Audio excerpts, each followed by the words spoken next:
understand it. This wasn't the plan. Don't wanna demand it. I've done what I can. And I never mentioned the times you were rude.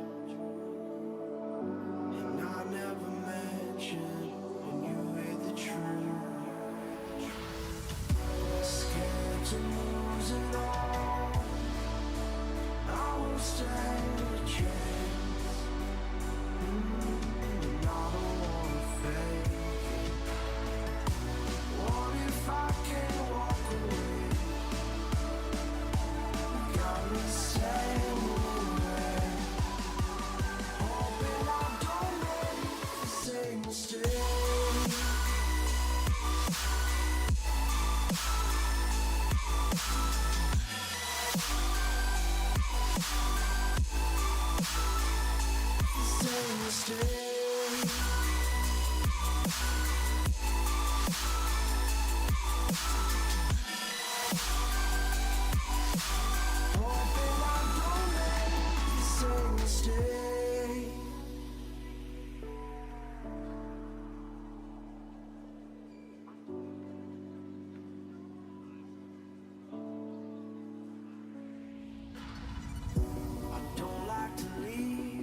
Unresolved, maybe it's madness.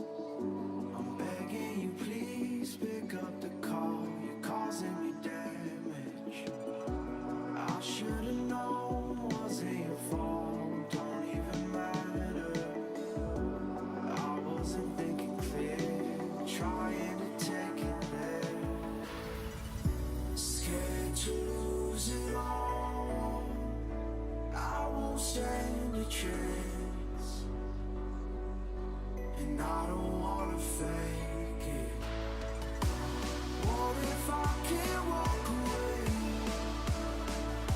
You got me standing in the rain, hoping I don't make the same mistake.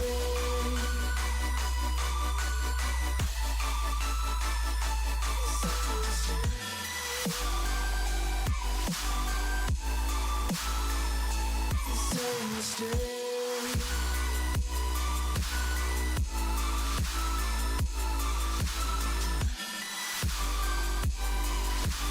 Hoping I don't make the same mistake.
Know brighter lights in Tokyo. Somehow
You know you make me reckless. I'll run, but you are friction. Your touch feels like heaven. You make me hate all my sins. You are my religion, my religion. I have a million reasons to leave you, but I have a billion reasons to keep you. I have a million reasons to leave you, but I have a billion reasons to keep you.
Walking on the moon.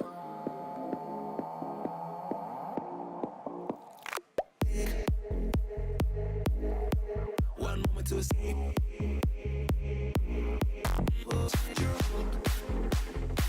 And you're walking on the moon.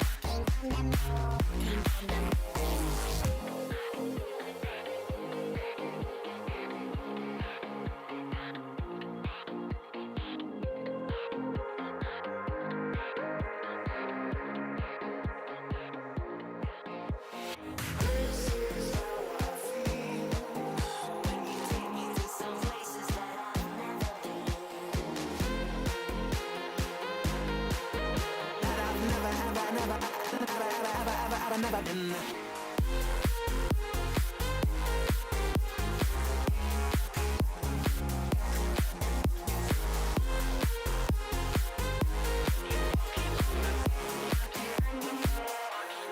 Dance again. All our trouble seems to fade away. This is how I feel when you take me to some levels that I've never been.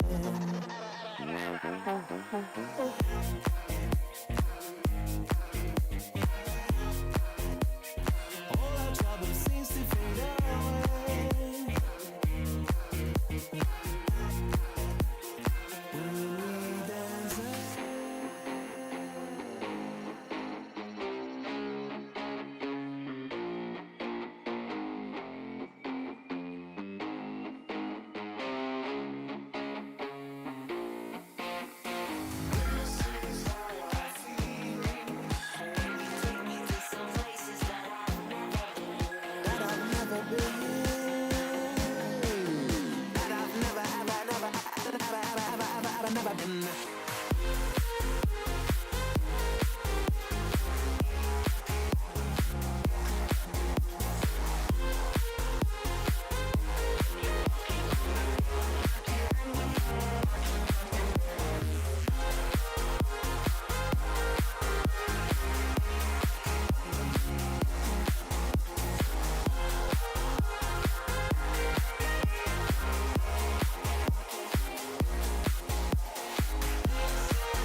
8 teams remain in Birmingham. 8 stories still being written now under the lights of the arena.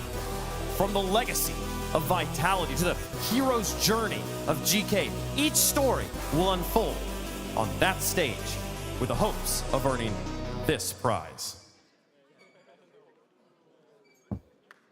But to get there, you gotta prove yourself here. The arena is open, and esports' greatest fans are in the house. 5 matches on tap today, including our first ever 1v1 finals. Welcome to the Birmingham Playoffs.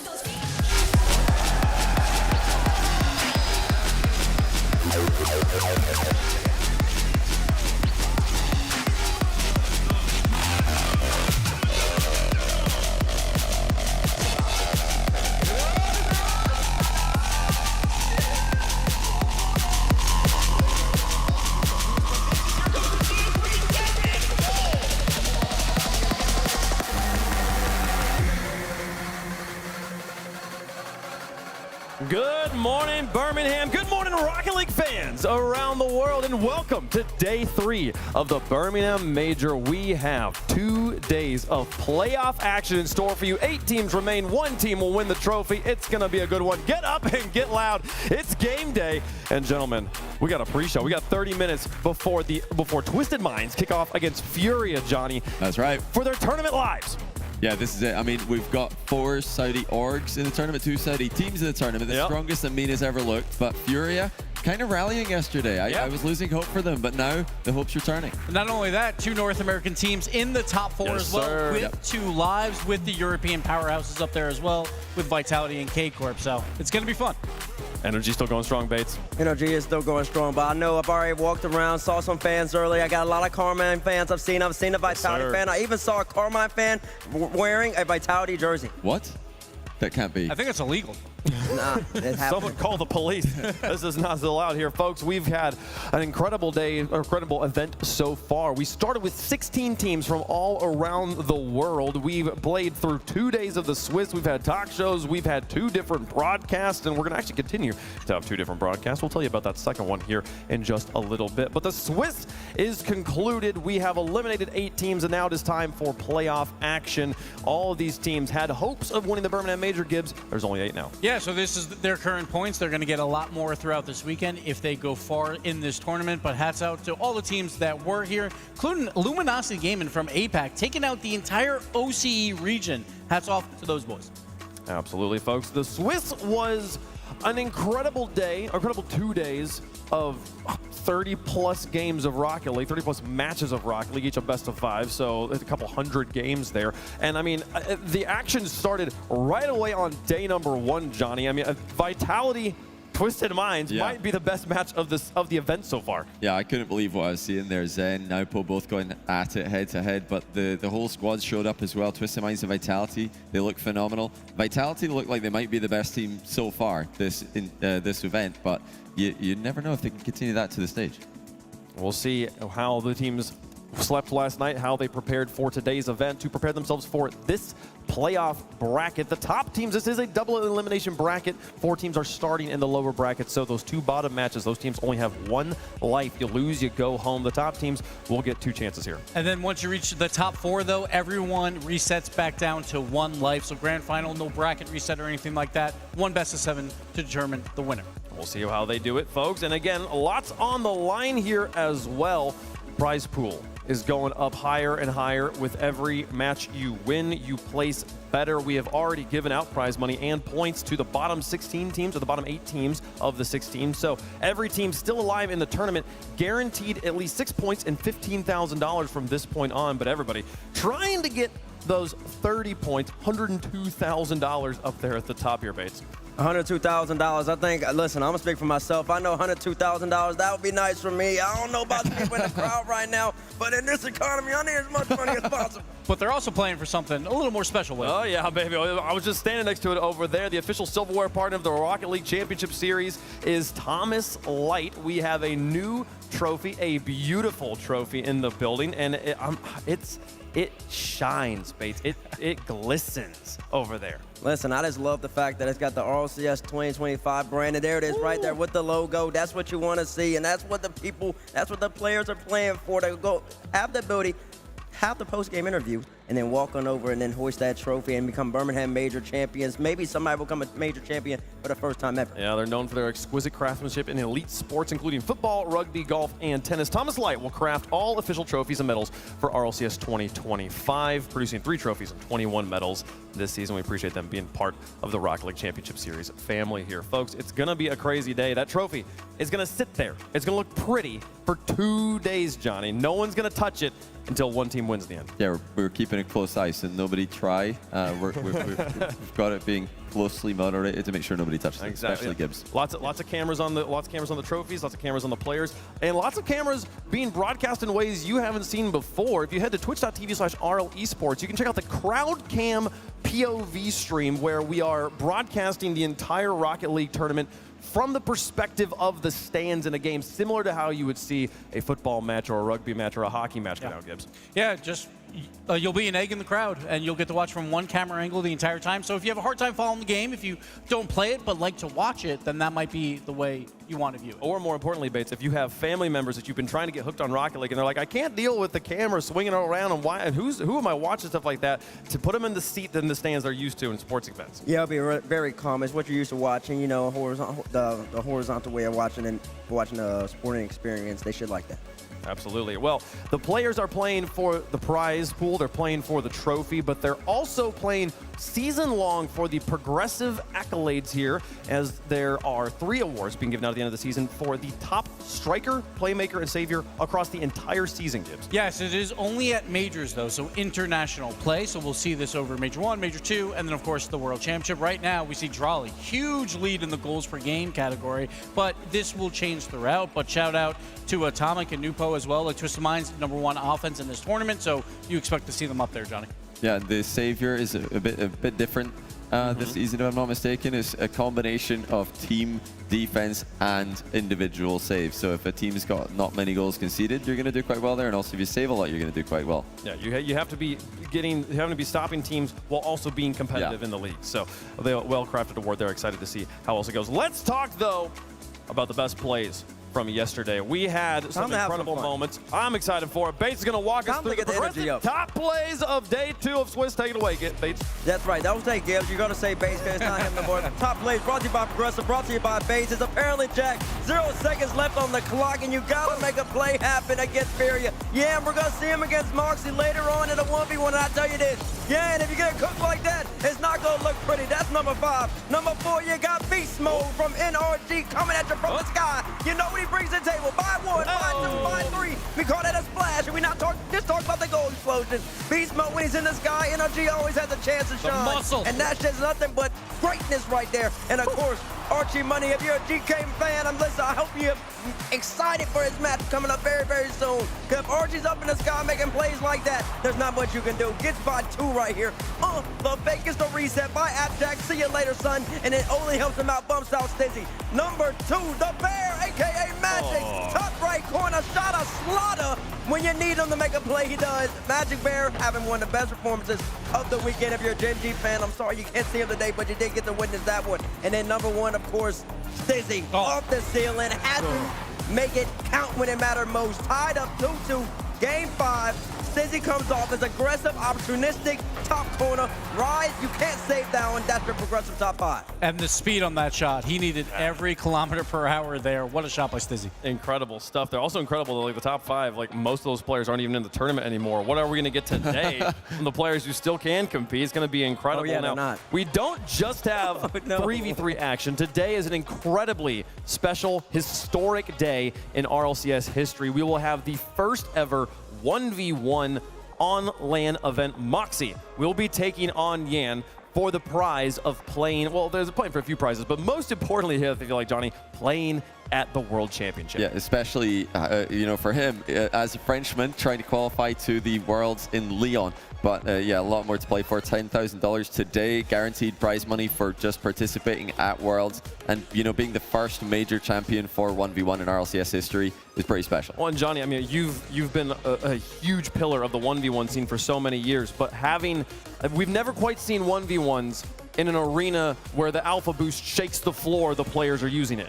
Yeah, this is special because we finally can say, okay, between Europe and South America, this will be the best player, because we've never had a LAN for ones anywhere near this scale. There's been a few over the years, but anything close to this. So yeah, Grant, I'm pretty excited. And then also the matchup is amazing because it's polar opposites, right? Moxie only focuses on 1v1. He's not even here for the 3v3 at all. Yan has to play 3v3 first today and then play 1v1, but Yan has all that LAN experience. He does. So we'll see if that plays a factor. So I assume game one is a big test for Moxie to see if those nerves can get under control. We'll see if he can do it. 18 minutes until Yan is on the stage with his 3v3 roster. We'll see the 1v1s a little bit later on. For the people at home who don't know, and for the people who are maybe just who pay attention and who are just watching for the first time here, or who have been paying attention but don't know the teams, let's walk through the 8 teams who are still alive. Starting things off with our de facto world champions. Vitality picked up the BDS roster after they won Worlds last year and combined the best players in the world with the best player in the world, Zen. We have Vitality. There's 5 World Championship titles here at this event. There's 4 on this team alone. Vitality, Monkey Moon, the 2-time world champ. When he shows up at LAN, there's question marks online. No questions here whatsoever. Exotic, World Championship MVP, looking strong. They had the hardest road through Swiss, taking out 3 teams that are still in the tournament, and yet they still went 3-0. Yeah, they've really put it together here. I didn't expect them to look this cohesive. I didn't expect them to be this consistent, because online has been anything but that. They've really struggled to synergize as a roster, but there's never been any questions about the quality in the roster. Everybody's been getting involved. Obviously, Zen stole the show early on in the event, but Monkey Man and Exotic have been combining for many a goal, and they've really shown up, especially yesterday against NRG. Yeah, Vitality, a very, very strong performer here. One of the strongest teams in the world. And again, reigning world champions in a sense. The players get to carry that title with them across the organizations. So we'll see if they can continue to build on that legacy. Yes, and they're in the upper bracket, #1 seed, so they will have 2 lives at the beginning of this tournament. Yep, absolutely. Now, the team they will be playing against, the team from North America. North America, kind of a 2-team region here. This team, I characterize them as the gatekeepers here, Bates. I don't know if you agree with that characterization. They're the team that if you get past them, you get a shot at NRG. Well, yeah. I can see that. I don't know necessarily their gatekeepers way, but I will say that they are a team that can win this whole entire tournament. First killer, better known as 4th killer for a lot of people. That's his name, that's his added, but he's added LJ, a world champion, offensive MVP back in Dusseldorf, and he's always shown in LAN. LJ's best performance, though, was the 5th through 8th. He's never made it to the top 4. He's joined the likes of FK, and Chronic's a major champion in his own right, back in Gen G, back in Rotterdam. So this team, with all 3 of these pieces, took down a Falcon squad yesterday, as we're seeing the clip.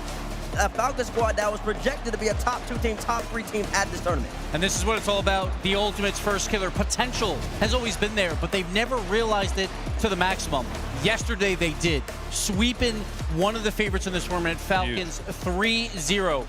Is this the time finally for first killer to get his first title? It might just be, wait, what do you mean by gatekeeper? I mean by if you get past them, you get a shot at the title. Okay, They're holding the gates of the grand finals. You know? like it. And if you don't get past them, they go into the grand finals. You know? Okay, I like it. They're good. They're good. It's not an insult at all. Speaking of, let's moving on to talking about a team that needs no introduction, but in case you've been living under a rock, they're the most respected team in all of Rocket League, Johnny. It's the Blue Wall. Yeah, and always a team with lots of love and lots of hate whenever you come to these live events, because they have so many passionate fans, and I think everybody else just kind of rises up to try and unite against them. And everybody else better rise up against these guys. They've been unstoppable online, and they've only had that 1 loss to GEEKAY once everything was all locked in for first seed for them. They've gone through 3-0 in the Swiss stage, and although it wasn't as clean of a 3-0 as Vitality's, I think it was every bit as impressive. And for me, although all the top 8 teams are contenders for this event, at least in some percentage, Karmine Corp have got a large chunk of that just dedicated to them.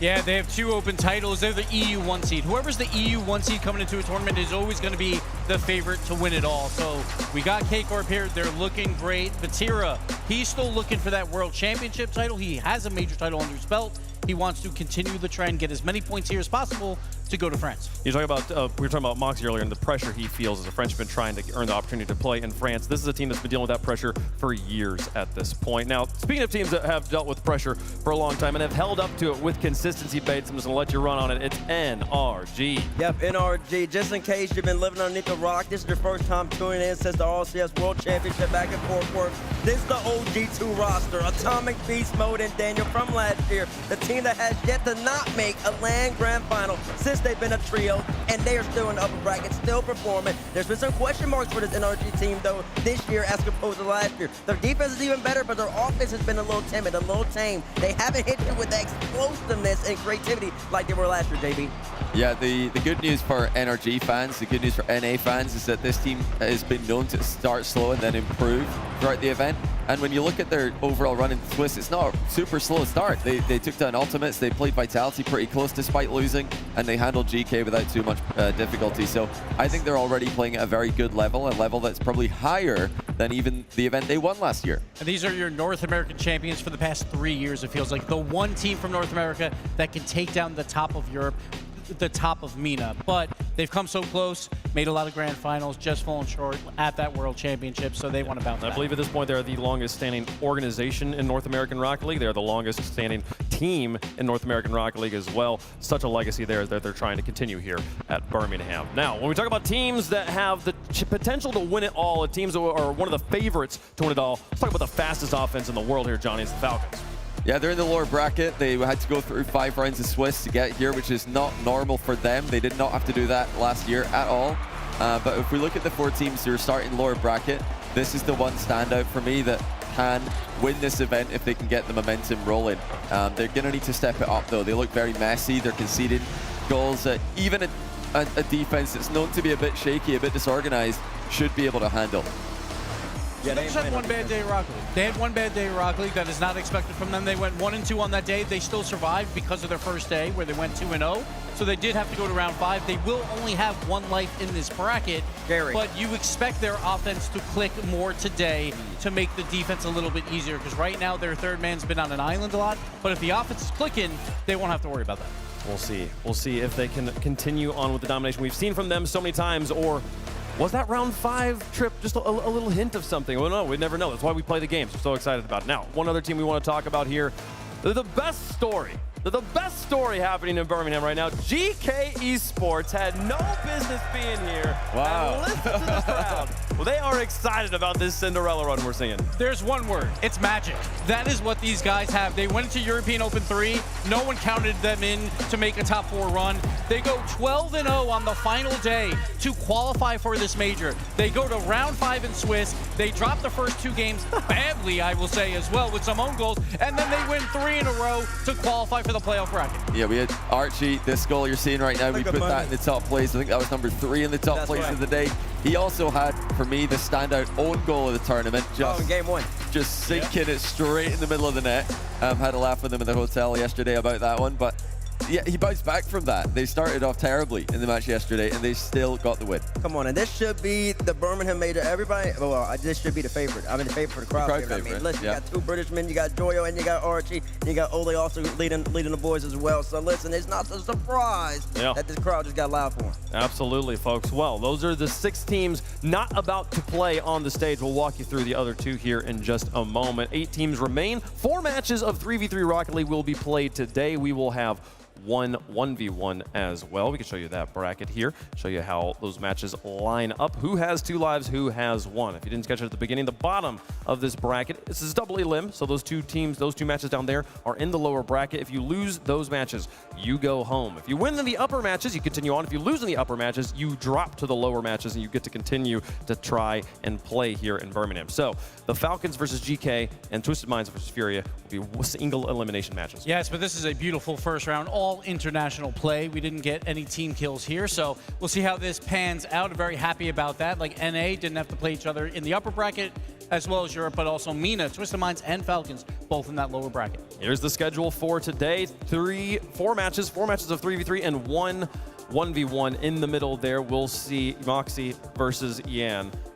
Break kind of a halftime show in the middle, and the winner will move on to France. Folks, it's time for the first match of the day.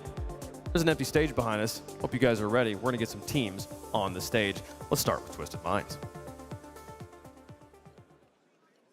Introducing first, on the blue side, representing Mina, they are the round 5 survivors. They are Twisted Minds!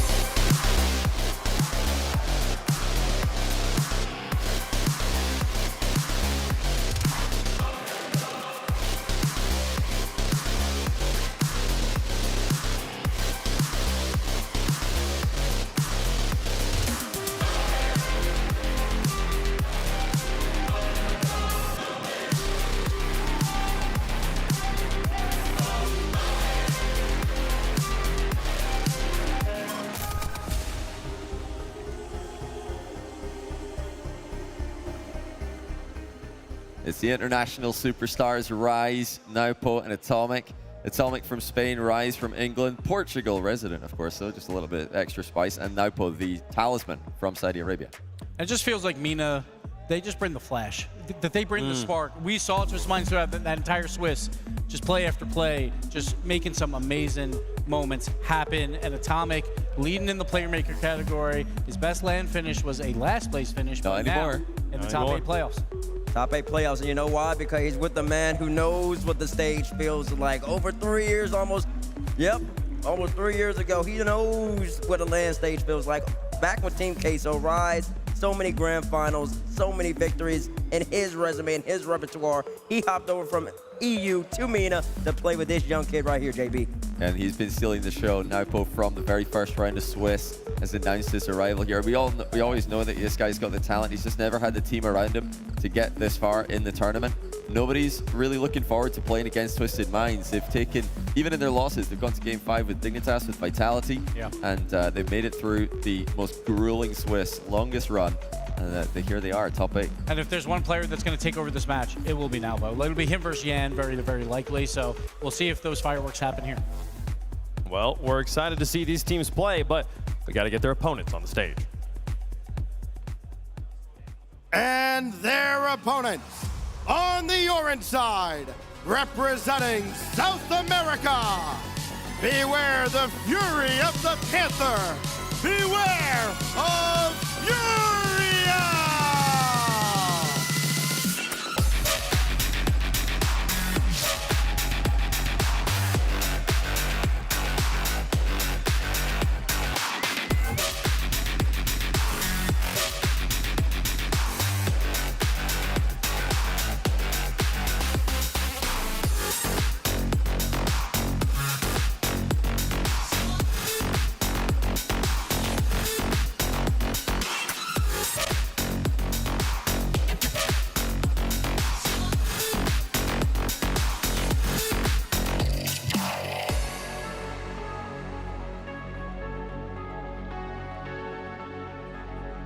And these are your South American champions, the only team to go a perfect 18-0 in main events in the online split.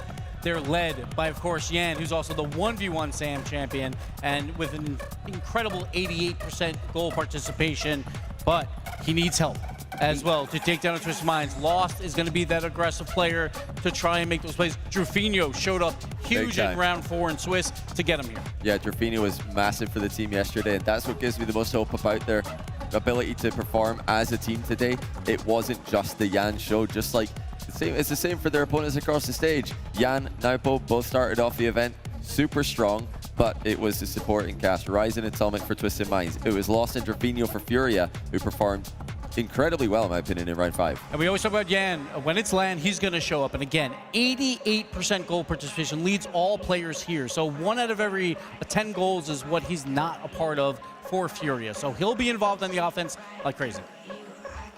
The team getting ready. They've had their pre-game rituals.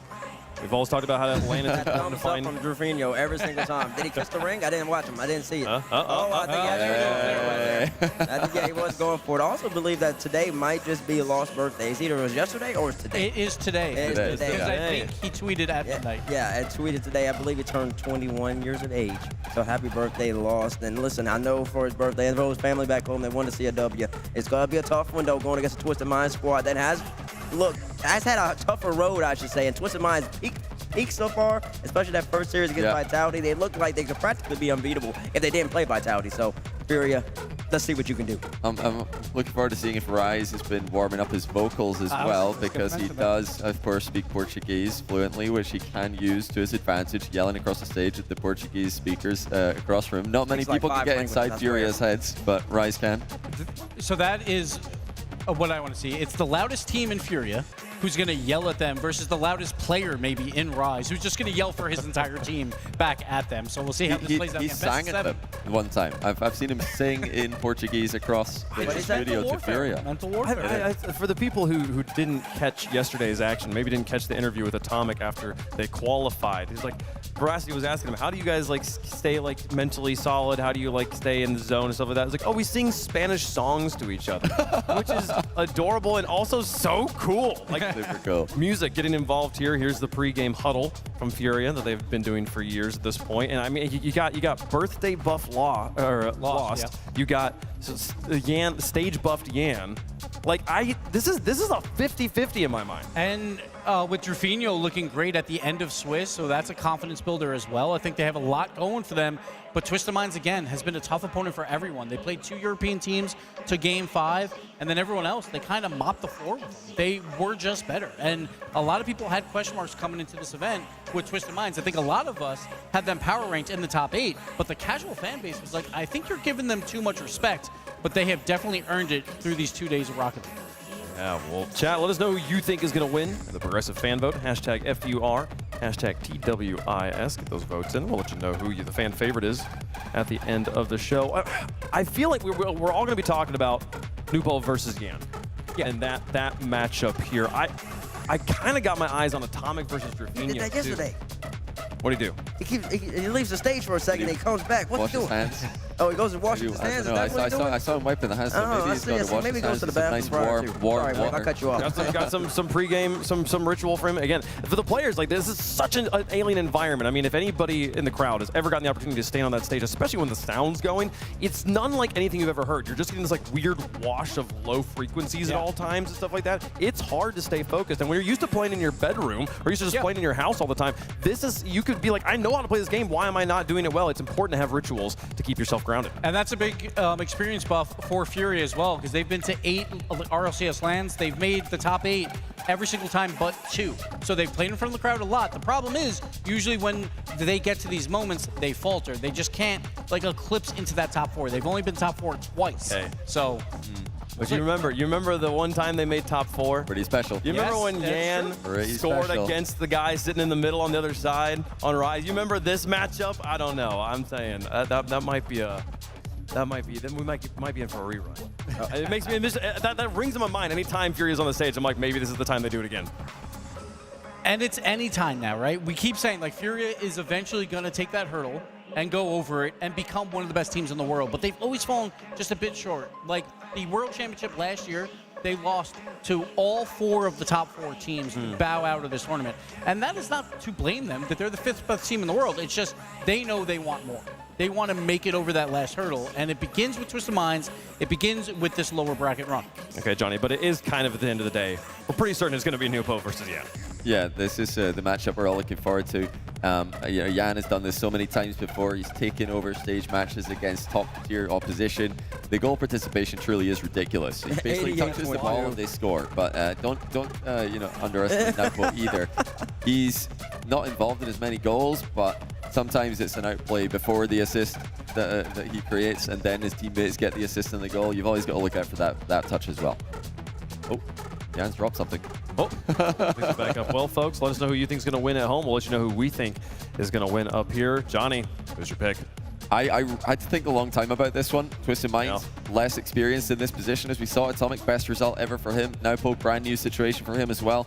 But I am going to go Twisted Minds. I like what I'm seeing from them throughout the entire tournament. Furia have been a bit more off and on for me.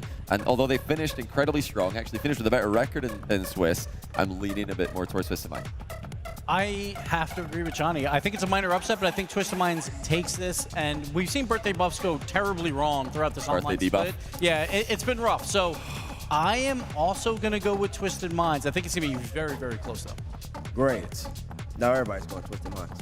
I'm picking them too. But of course, listen, I think people back in Sam, I don't think they want me to ever pick Sam, so that's fine. I'm going to go with Twisted Minds. I do think that there's going to be a little bit more quality in this match, and you just got to trust in Rise. I picked against them yesterday because I wanted the Gen G storyline, but now since there's no Gen G in his way, I got to go with my brain, and I got Twisted Minds getting the double. We've been back and forth, and up here. As we've gone down the line, my brain's been, yeah, I agree with that. Wait, nope, I agree with this. You know what?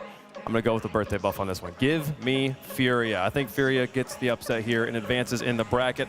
But you don't care what I think, chat. You care what the coin thinks. We have Twisted Minds on one side, Furia on the other, into the air, and it's going to be Twisted Minds for the coin. We'll see if the coin holds up. My goodness. This comes down to Nuvo. Because, like, Nuvo, he's going to play in front of the crowd 50-50. But I think so. This is a crowd game. Brand new for Twisted Minds. Two-vote difference. Wow. In whose favor? In whose favor? We need to know.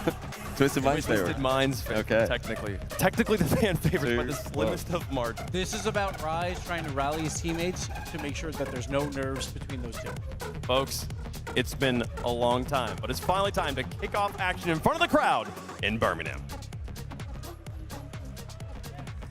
After 2 days of intense competition, only 8 of the world's most elite teams remain. But for 2 of those teams, their major journey ends today. Our first 2 teams came to the major with a lot to prove, but only one can advance to Championship Sunday. Mina's Twisted Minds look to escape the shadow of the Falcons.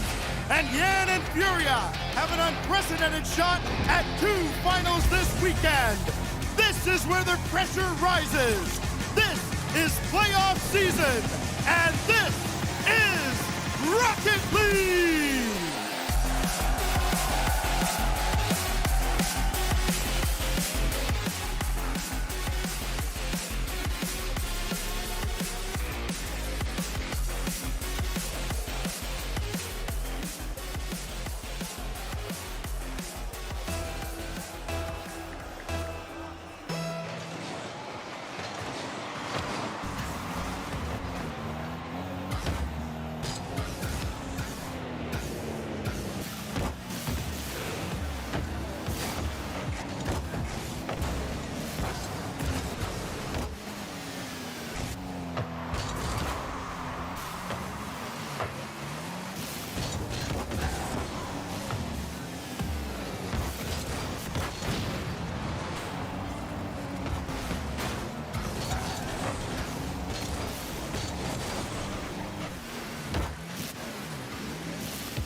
Can't quite do so.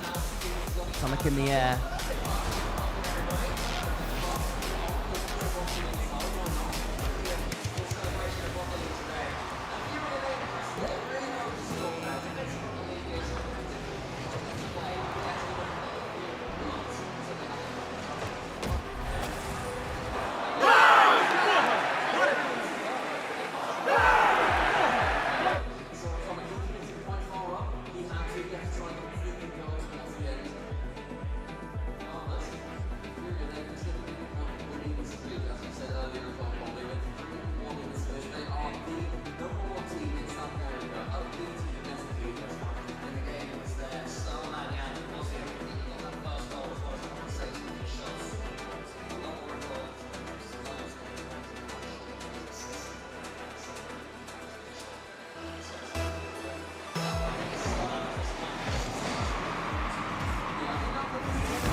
I think Twisted Minds want to win before the OT. However, that might suddenly change now. Lost is up, gets the flip reset. What's it down?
Drafinio from crossbars to goals in that game. Is this the usual Furia we should expect to see? No, I think a little too much defense in this series, but we managed to win, so it's good for us. Well, talk to me about that game 3 that you had, because it looked like you were hitting crossbars, posts, anything but the goals. Why do you think game 3 was so slow? I don't know, I think we went 2-0 against them and we got a little nervous, I think. So the nerves got to us and that's it, I think. Well, before that game 3, Twisted Minds called for a timeout as well. How did you boys make use of that timeout? I think we just tried to calm us down because we are 2-0 up and we managed to win the 0 second. So we were hyped and we tried to calm, just that's it, yeah. Has the energy been high amongst the entire team, knowing that you're playing in front of this fantastic arena? Yeah, it's incredible. Always playing in front of the people, it's good. So it's amazing. The environment is crazy. And my final question for you. It's Lost's birthday. Was this a little bit of a birthday present to him? Is there anything you want to say to him? Yeah, we needed to give him that, the birthday present, for him to sleep good tonight. So we managed to win, and the birthday present for him is done. So are we going to see Furia continuing to win more and more games, make it a bit of an epic birthday present? Hopefully, yes. The birthday weekend for him. Birthday weekend, I like it. I like it a lot, Birmingham. Congratulations again on that win. What did my fantastic desk have to say about that?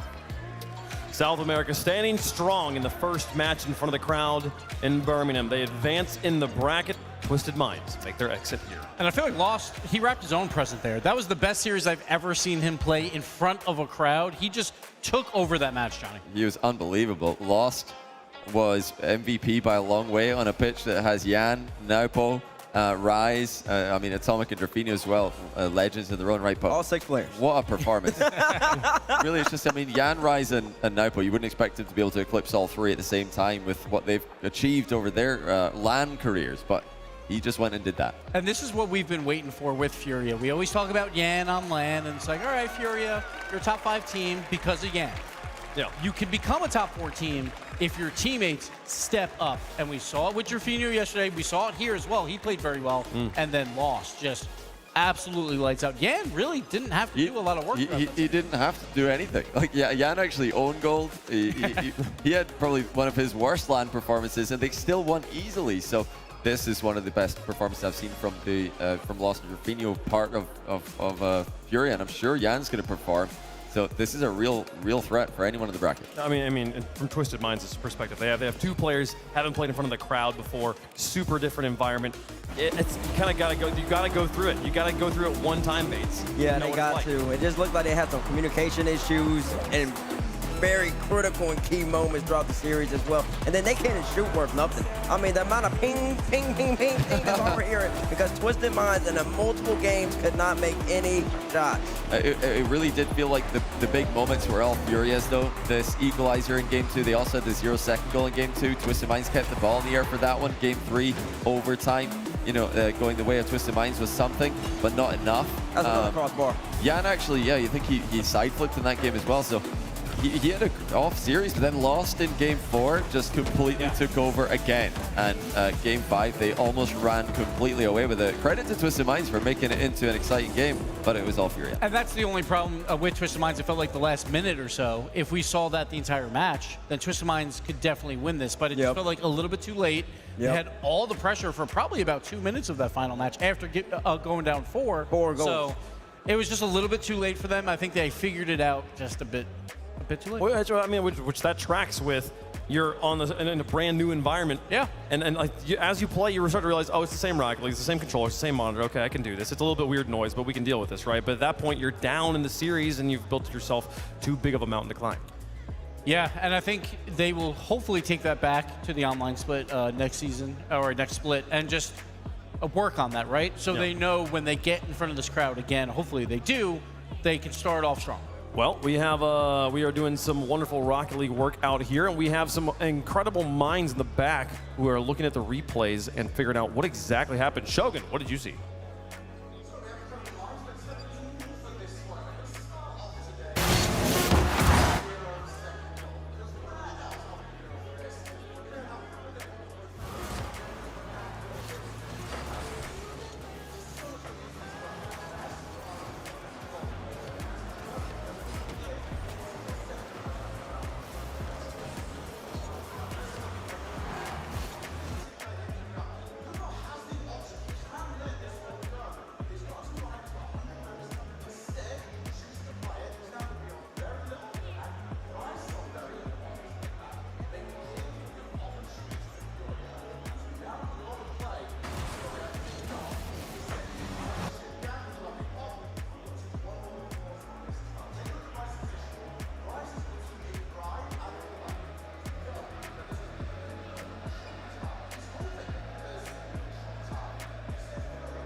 Shogun, I'll remember to send you a birthday present this year. Yeah, really we seem to forget every year. Yeah, it seems this is the year. This is the year it'll finally happen.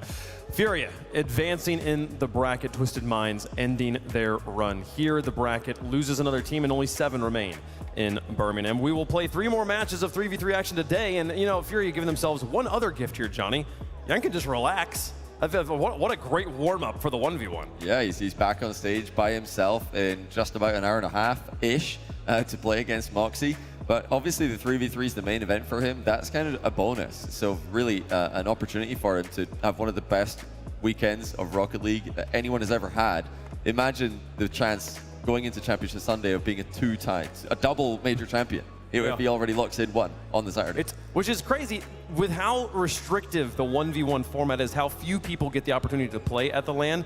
The chance of a double champion in RLCS is actually incredibly rare. So the fact that we are possibly having that happen at the world is alive. Yeah, it's crazy. It is wonderful. And honestly, like, unfortunately for Moxie, because he's probably like, I hope Fury would have lost there, because Yan would have been down in the dumps going into that match. But no, they're on fire. So watch out. Absolutely. All right. Well, that is match number 1 in the books. We got 3 more to go, as well as a 1v1 coming up. The fans in the building are having a great time. I hope you guys are having a good time watching at home. Go get yourself some snacks when we come back. The Cinderella story of Birmingham on the stage, taking on the Falcons. You're not going to want to miss it.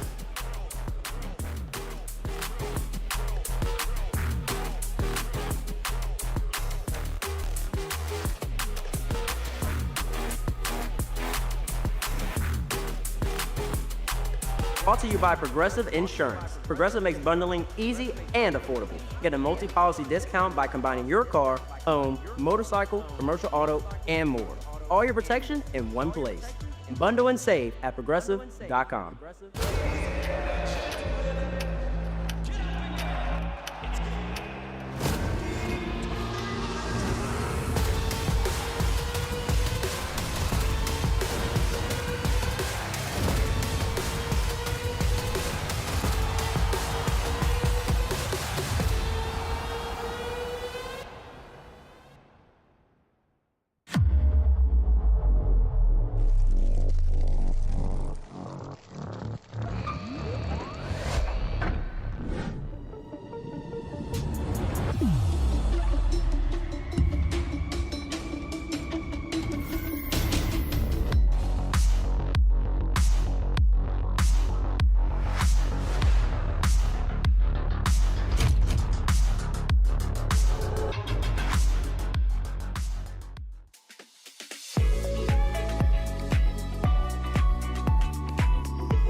RLCS is fast, furious, and usually played with 3 players per team. But some of the most intense, skill-expressive, and downright disrespectful moments have come from 1v1. That's right, duels. No excuses, no teammates to bail you out, just you, your opponent, and a whole lot of mind games.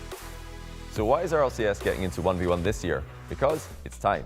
The best 1v1 players have been playing show matches, tournaments, and ranked matches for years, and now we're putting it all on the line on the RLCS stage. But not just any format, it's also region versus region, pride on the line, and a path to World Championship glory.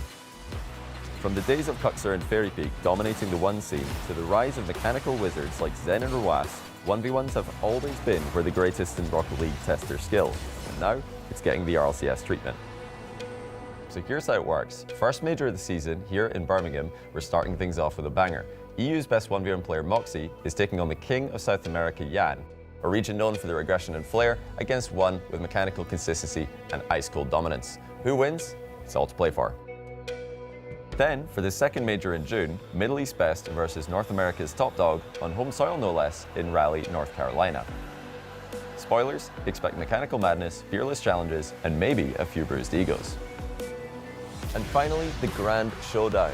The winners of both majors, they play at the World Championship in Lyon. A true world title for 1v1 Rocket League for the first time ever, and a chance to be crowned the greatest duelist on the planet. If you're not watching RLCS 1v1 this year, then what are you even doing? Big moments, big plays, and maximum drama. This is Rocket League at its purest. See you there.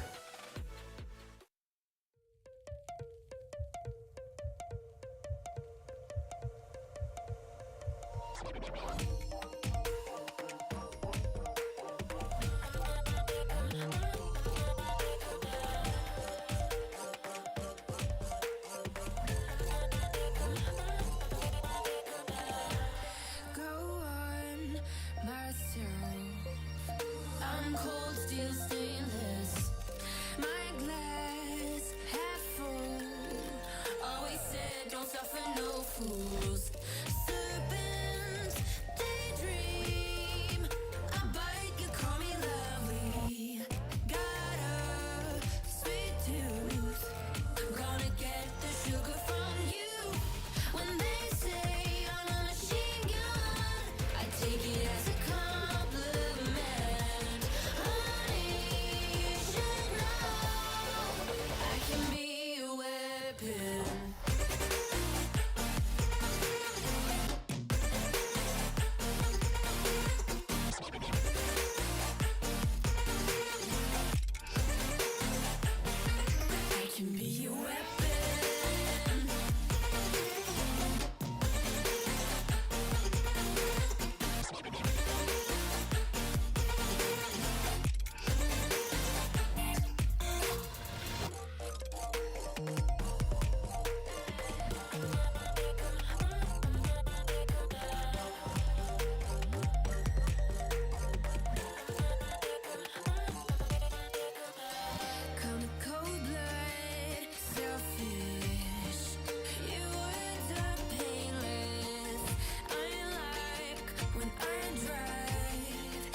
comes from nowhere, makes you wonder if you lost control,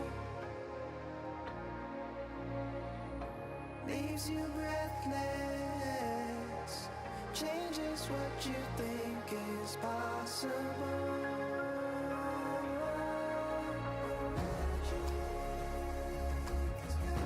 Got me too. Brought me to you. It's got you too. Your magic's true. Your magic's true.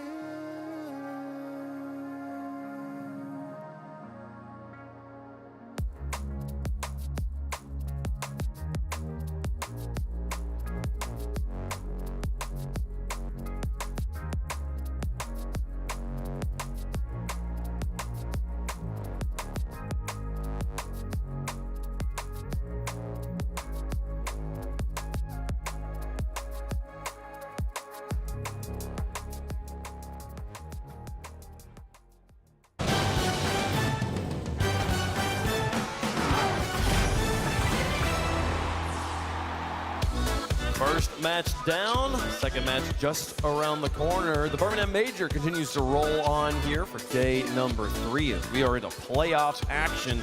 Sending teams home for the first 2 matches anyways.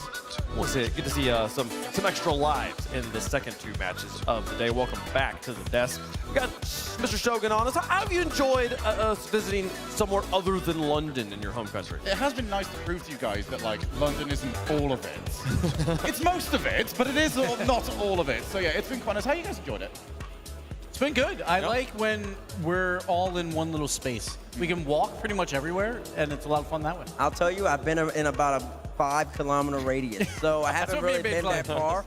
But yeah, it's been good so far. It's really great to be in front of the crowd and everything. It's got to have a good time. Yeah, the name, whatever that lake is that's out there, it must be a national monument. Oh, it has a name. Because of how much we've been seeing it there. Pigeon Lake.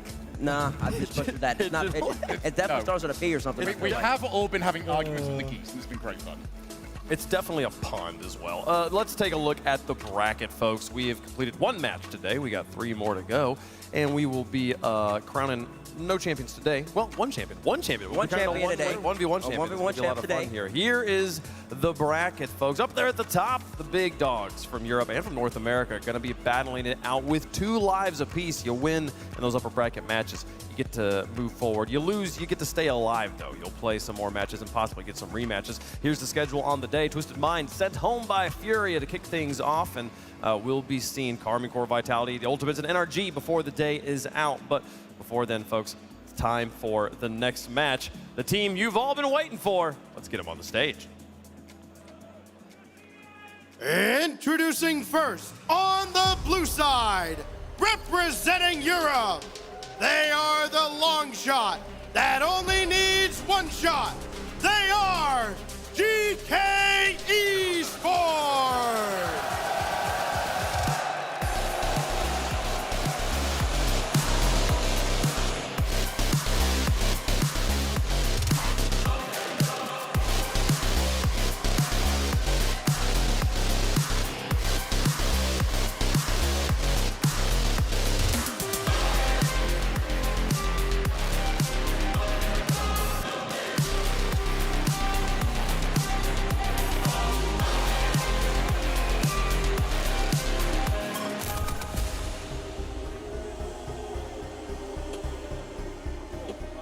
You want to talk about a team with sauce. You want to talk about a team with flair. You want to talk about a team with poise. They look no further than GEEKAY Esports. When their backs are against the wall, they rise to the occasion. And every single time you need them, that man Joyo, he's going to play in front of his fellow Britishmen, and he's going to ball out.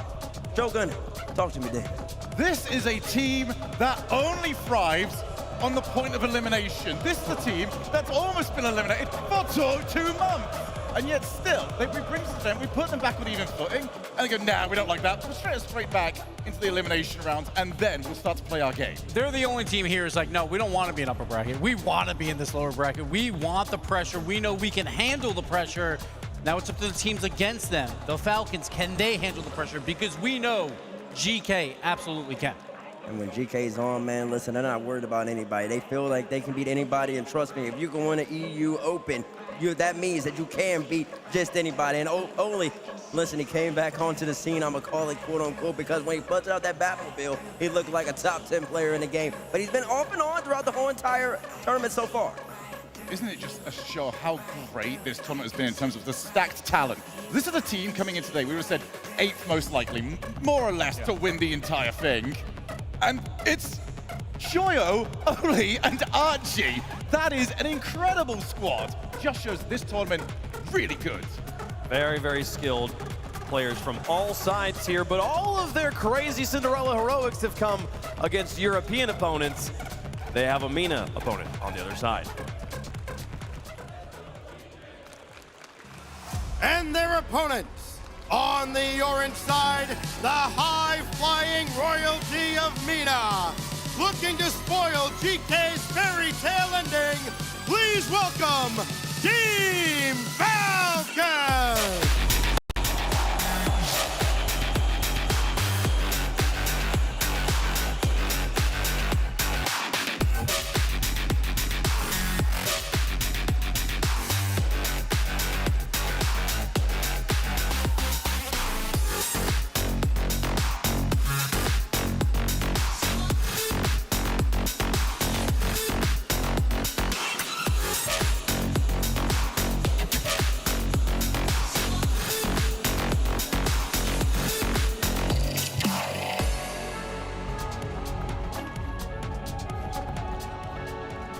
You want to talk about teams that are happy we are out of London? This will be the all to say yes. Two-time finalists in London, two-time losers of the finals in London. We go to Birmingham. The team, Gibbs, that said, we've got it out of our system now. We won eFIFA. Yeah. We can now go and win major events. Prove it. They are the greatest offense in Rocket League, I would say, ever. But they ran into a speed bump yesterday. It was probably their first bad day for a Rocket League event. Normally it happens maybe in a grand finals where they're a top 4 team, but TRK and the boys, it just felt like yesterday was an off day. They need to bounce back. And as you look at each of these players, a little statistic pops up next to them of their best land performance. Every single one of them says second. Yeah. They have yet to get that title despite being so close twice in London. Here, Birmingham could be different. Well, I mean, listen, they're starting off in the lower bracket, so if they want to get better than second, they got a long way to go. There got to be some great teams, and it starts with GK. Gibbs, I'm gonna get back. We're gonna do another discussion about that best offense ever come. That's high praise. But I will say that when the Falcons are on, they do like to push the tempo. They do like to set the pace, but there's a big asterisk, a big question mark all weekend long so far. And the question is, where's the defense at? Every single time they push up, where's the last? Where's the clears? Where's TRK? And you could just counterattack straight down the middle. It's like they're nowhere to be found. And they're known for their defense at World Championships and stuff like that. Like, the one-on-one defense, they excel at. But yesterday was a terrible day for them. So they have to figure it out in about 12 hours time before this match. And did they figure it out in time? All the pressure's on them, again, because GK playing with house money. They weren't supposed to be here. They weren't supposed to be in the playoff. They were down 2-0 in Swiss round 5. They came back and won. Falcons are expected to be a top 4 team. They were one of the top 3 favorites, and they're in the lower bracket. And I love that this is the head-to-head because this is completely right. Archie will have so much pressure on him. He is going to be stuck at a couple of 1v2s throughout this series. Can he survive them is the major question. And if he can, oh my goodness, GK might be in a spot to cause a major, major upset. But for the Falcons, this is start of the revenge tour. They've got Joyo just ahead of them. He caused one of their nightmares. Can they now right that wrong? This is, you know, I feel like the legacy of these two teams, you'd say this is easily a Falcons favorite situation, but you look at the legacy of Birmingham, you look at who these teams have beaten. GK took out FUT, Wildcard, and Dignitas. Falcons took out Luminosity, Secret, and Dignitas. GK lost to Karmine Corps and NRG. Falcons lost to Karmine Corps and Ultimates. They had very similar runs. Dignitas is both of their best wins at this event, which for Falcons, it just seems, surely they would have a better win by now. Yeah, like it seems odd, because again, we talked about it back on Thursday. There was 3 favorites here. We expect them to all finish top 4. Yep. 2 of them so far very comfortable in that top 4 spot, but something went wrong with the Falcons, and they need to figure it out quick. GK, though, everything went right. They were down 2 games, 2 terrible games that they played against Dignitas, and then they clicked. So they have all the momentum on their side. Falcons, yes, they won their round 5, but it was kind of gifted. They played the APAC region that they were supposed to beat. So for GK, I feel like they have all the momentum here.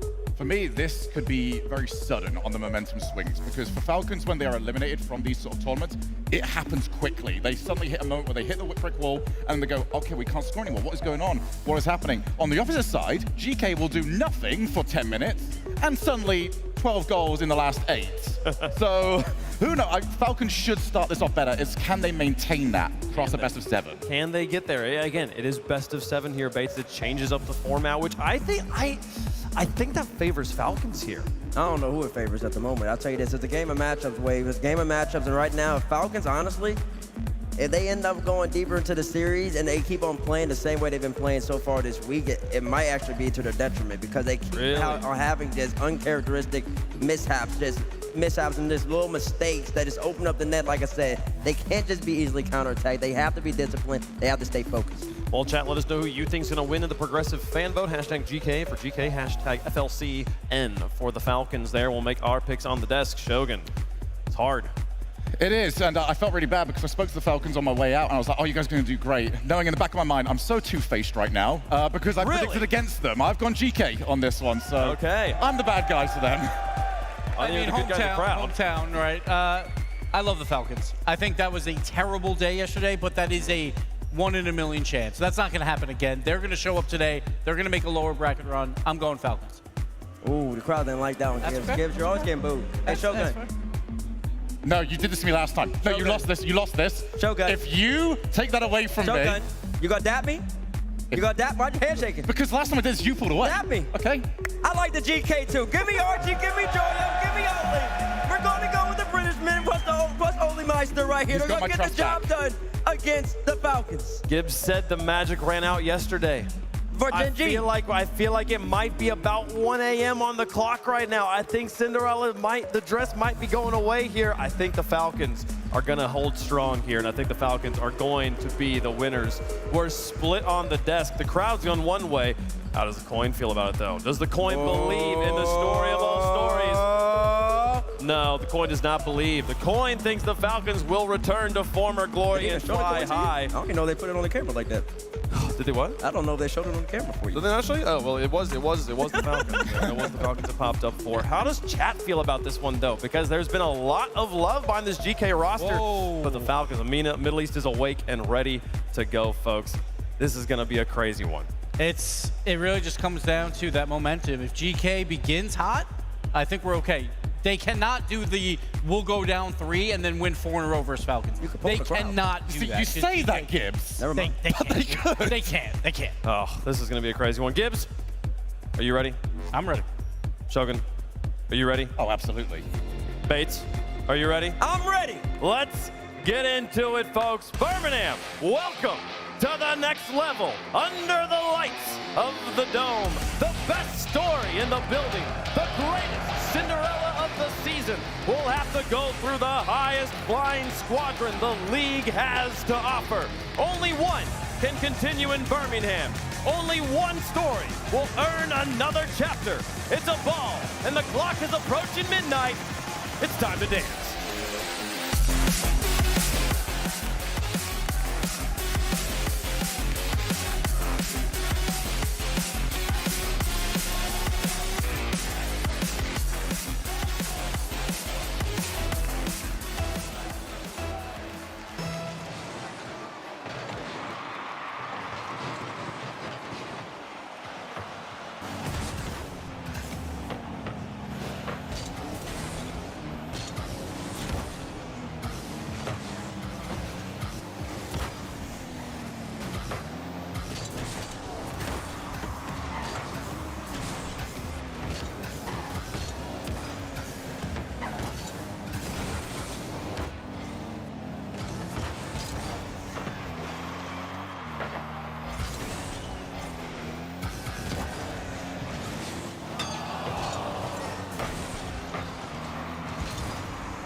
Rahum, a fantastic showing from the Falcons. Very different to the caliber we saw in play-ins. Did best of fives going into best of seven have anything to do with that? أداء جبار منكم خلال السيريز هذا الأول في الستيج ببرمنغهام، لكن حبت تسألك إنه هل الدخول على البست اوف سفنز مقارنة بالبست اوف فايفز إنه عندكم فرص أكثر، هل حسيتوا إنكم مرتاحين؟ إيه بالنسبة لنا بست اوف 7 نفضلها أكثر من بست اوف 5، بس مو بهذا سبب إن فزنا اليوم 4-0، سبب إن ناظرنا أخطائنا في اليوم الأول، اليوم الثاني عفواً، كنا نستقبل أهداف سهلة شوي بس قدرنا نعدلها والحمد لله اليوم أحسن بكثير. So it wasn't really just the switch from best of 5 to best of 7. We do prefer best of 7, of course, but that wasn't the reason. We went over our mistakes throughout day 2 and we tried to solve as many of them as possible. We had quite a few problems to deal with, but we went back to our roots and sorted it one after the other, and hopefully going forward it's going to get a lot better as well. Well, it seemed like we saw a lot more Falcons aggression. The sheer amount of goals you were scoring was nothing short of incredible. To what do you kind of credit that now performance?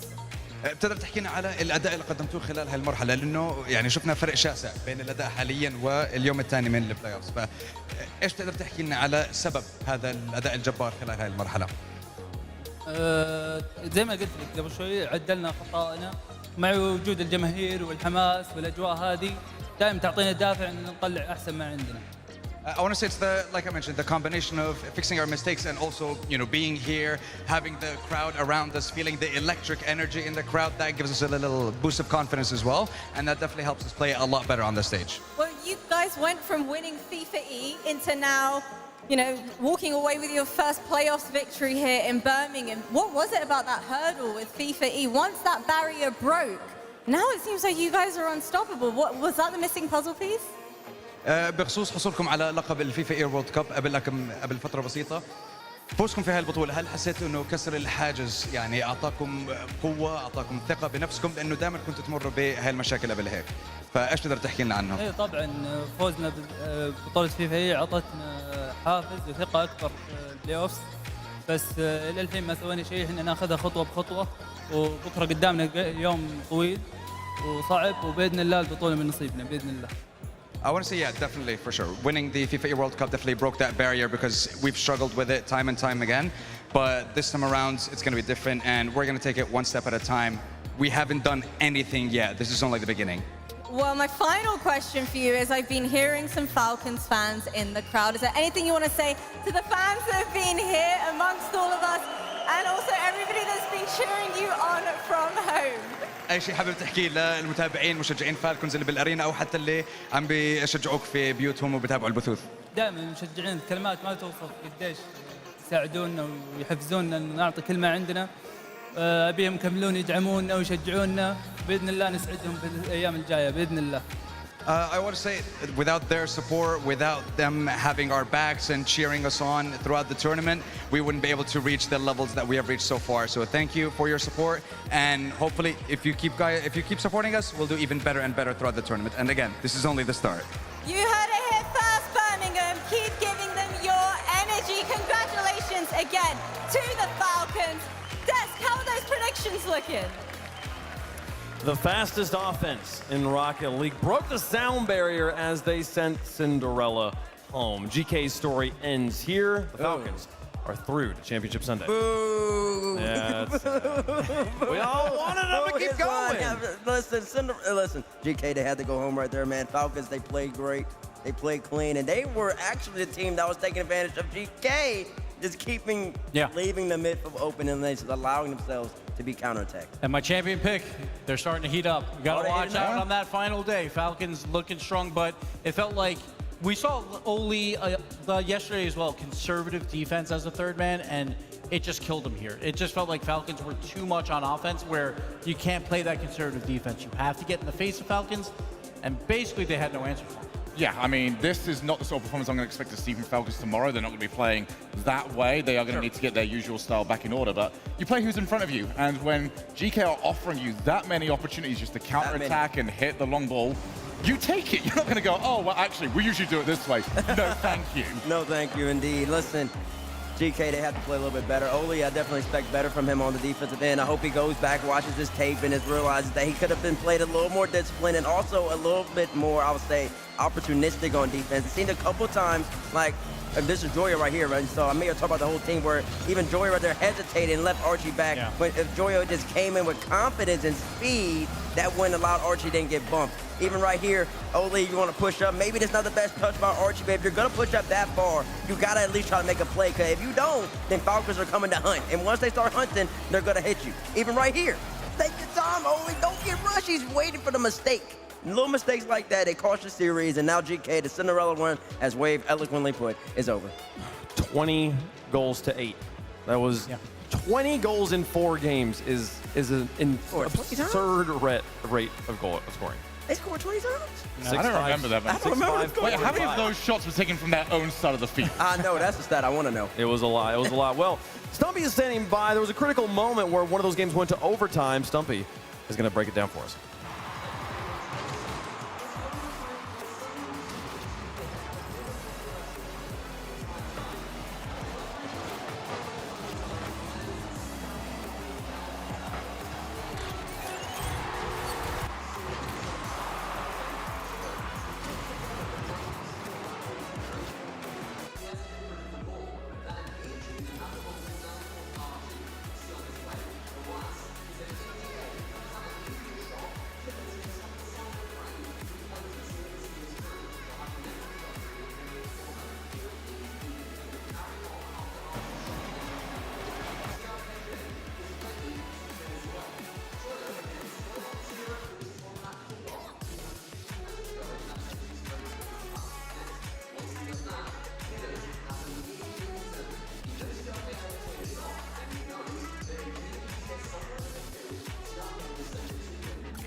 And when you're losing a series 20 goals to 8, obviously a single moment is not the difference maker. But when you get a game to overtime in a series like that, you got to make it count. And that's where the momentum plays a factor, right? But I liked what I saw to GK. Like in that moment, we got to be aggressive. We got to get in their face. It's just they chose the wrong path, basically. Joyo 0 boost, can't really get it done. But that's kind of how they went 12-0 in Europe in Open 3. They just ran in the face of everyone, played with speed, and it works. But when it doesn't work, it looks terrible. Yeah, that was the sort of performance where they were respecting Falcons, and the best GK performances are when they almost turn the name tags off and just go, well, I'm just going to go anyway. I don't care who you are. They just weren't on the same page. They had 2 people going a lot of time, 1 person trying to read it, and unfortunately, they couldn't read the rest of the story of Cinderella. Well, half of the 3v3 games are done for the day, but we have a halftime show for you guys. That is a historic proportions, the first ever Rocket League 1v1 RLCS Finals on a LAN will happen right after the break.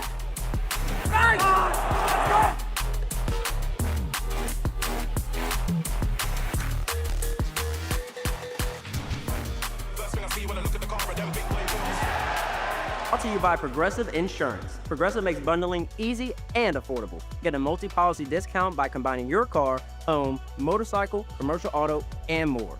All your protection in one place. Bundle and save at progressive.com.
Nice. Come on, guys.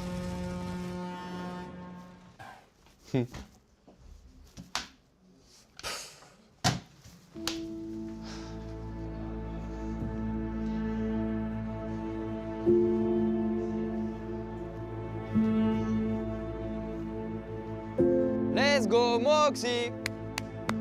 Let's go, Moxie! Let's go, Moxie!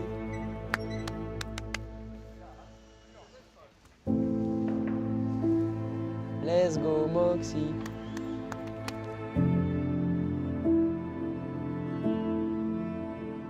Banana Head, do you trust your teammate Torsos? Yeah.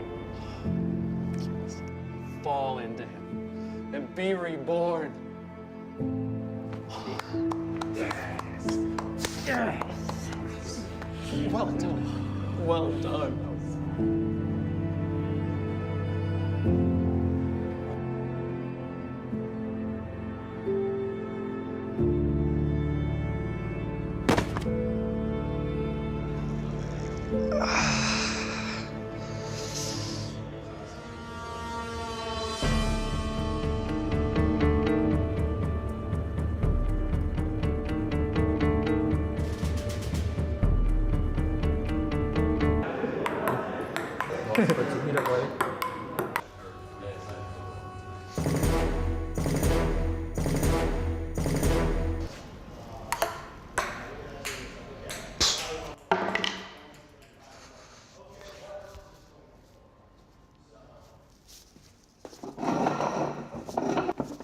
How do you do, fellow 1v1er?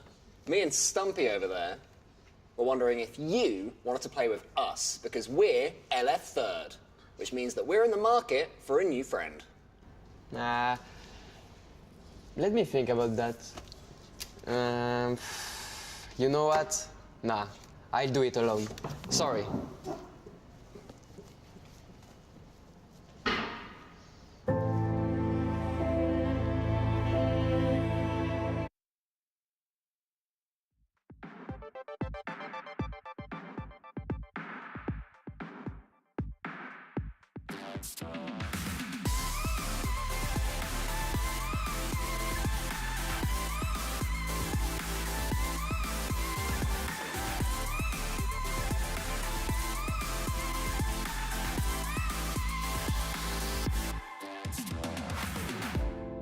You said you're cool and that it's alright, but you're hiding something that don't feel right.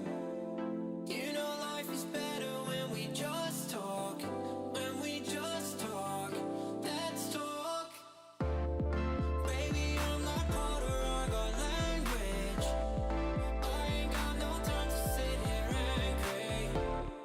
You know life is better when we just talk, when we just talk. Let's talk.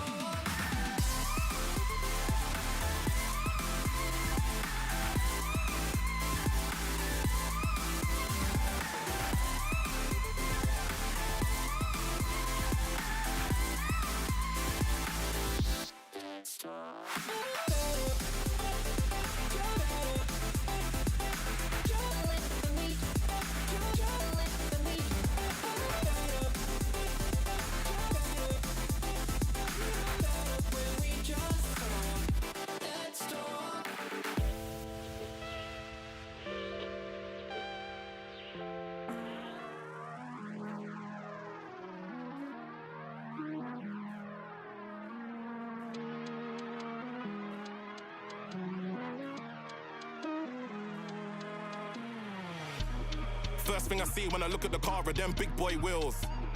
Black on black, gotta coordinate when I get to the grill. Headlights looking like cat's eyes, high beam cut through the fields.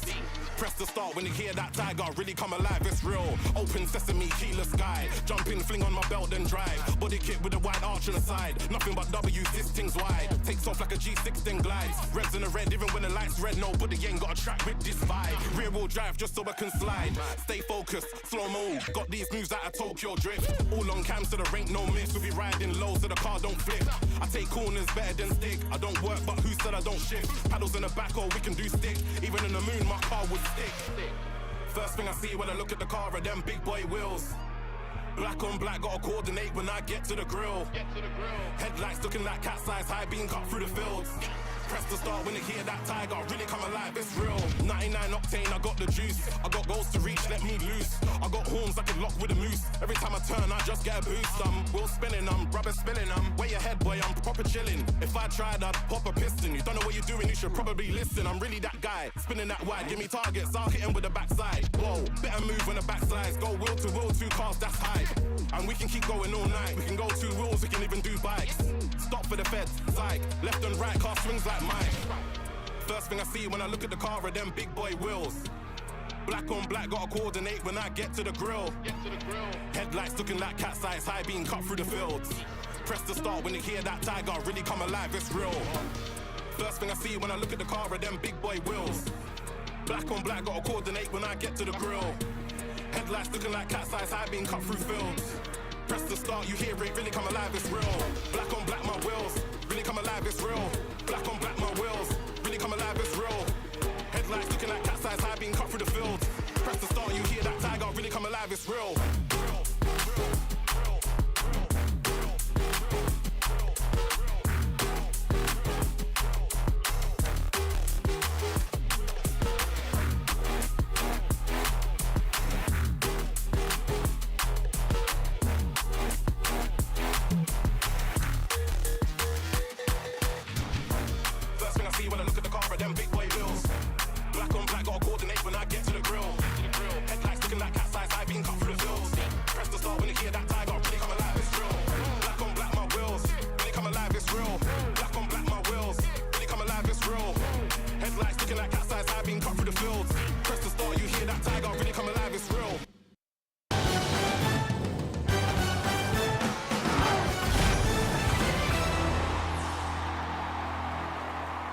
The action continues to roll in Birmingham as GEEKAY give it their best effort, but get sent home by the Falcons. 6 teams remain, and we will continue the 3v3 action here in just a moment. But before then, we have some very exciting action to get into, some historic action that's never happened before in the history of the RLCS. We're going to be playing 1v1s on the stage in front of a crowd for $15,000.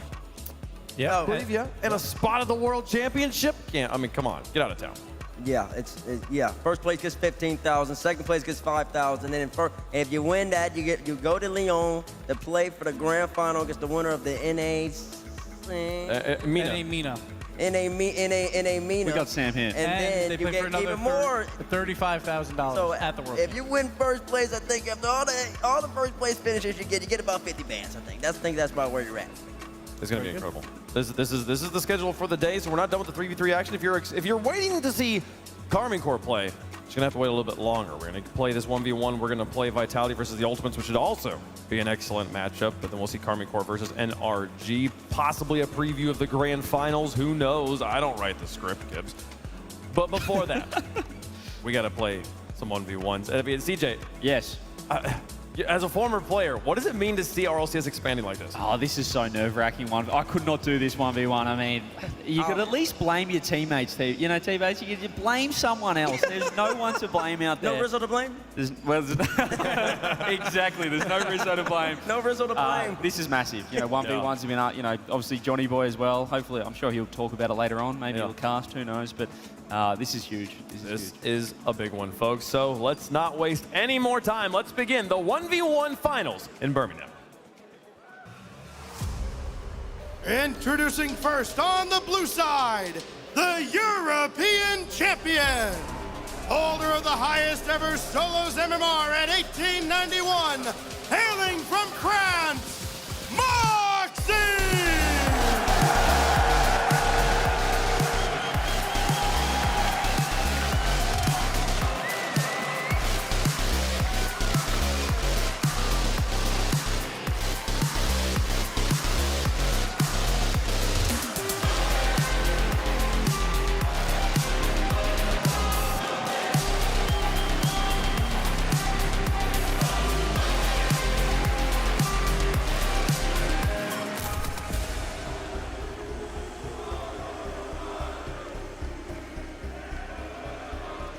The 1v1 main took down all before him in the most competitive qualifier, the most competitive region. He took down all of KC along the way as well, Gibbs. All the pressure was on this guy. Everyone else in it, they're playing 3v3s. This man was born for once. And he's not representing a team, he's representing an entire country in France. And he even said during that 1v1 tournament, I want to knock everyone else out that is not from France first, and then I'll worry about them. That is how much he cares about his countrymen there.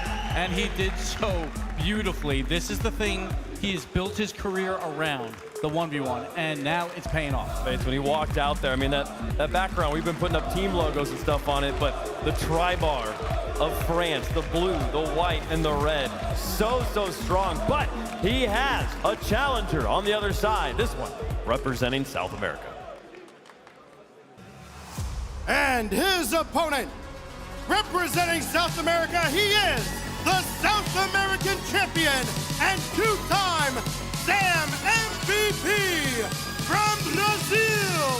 This is Yan!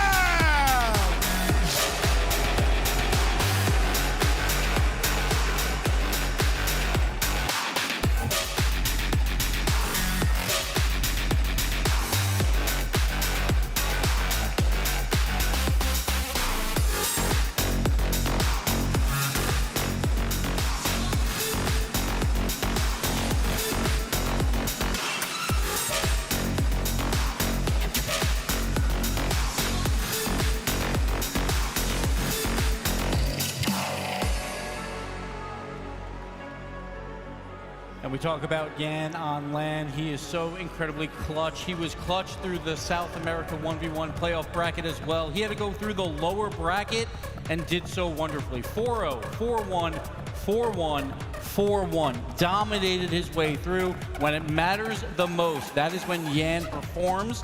He was the underdog. He was not supposed to win that tournament, but here he is now, CJ. I mean, when he asked yesterday in an interview, obviously he's here for the 3v3.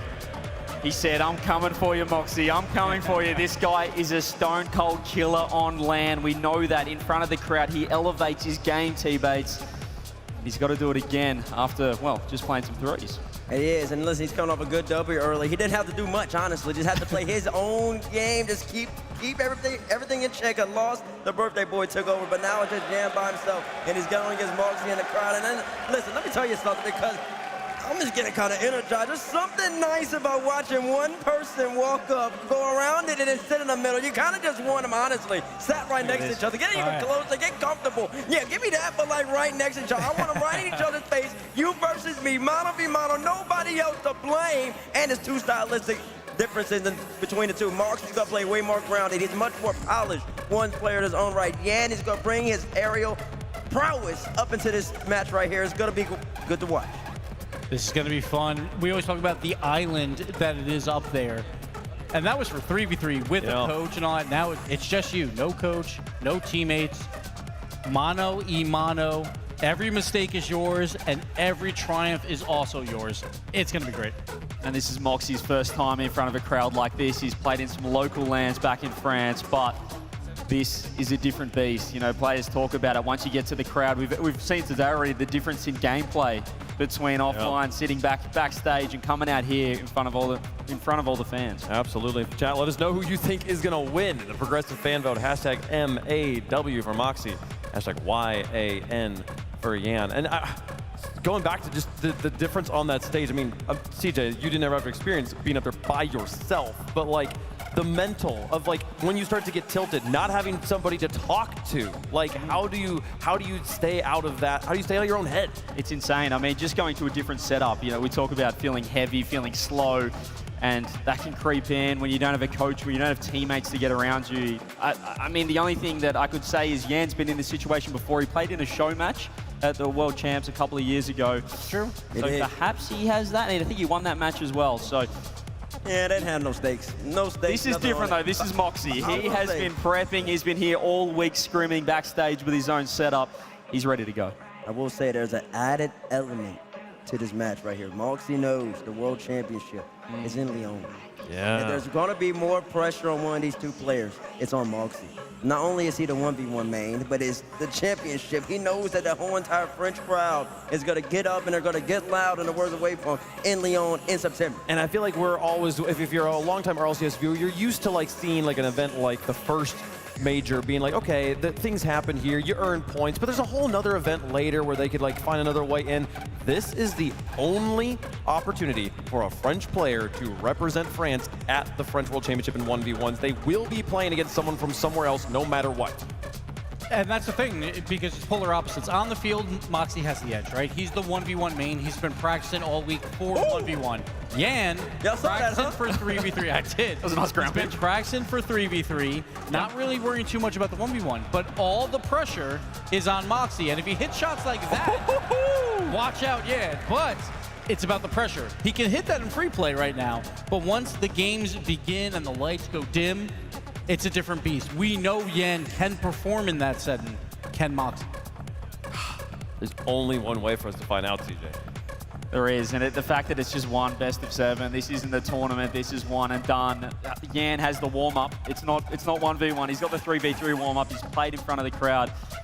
There's something about Moxie. It's so special. The fact that he did what he did online in Europe, taking down Drally in Game 7, the run that he made, it was insane. All the pressure was on his back. Well, chat, let us know who you think is going to win. We'll let you know who we think is going to win. CJ, who's your pick? I say all that, and I'm going to go the other way. I think Yan's going to take this one, guys. Really? I'd love to see Moxie have that hometown world champ final, but I think Yan, with the crowd, the experience on this stage, will come through.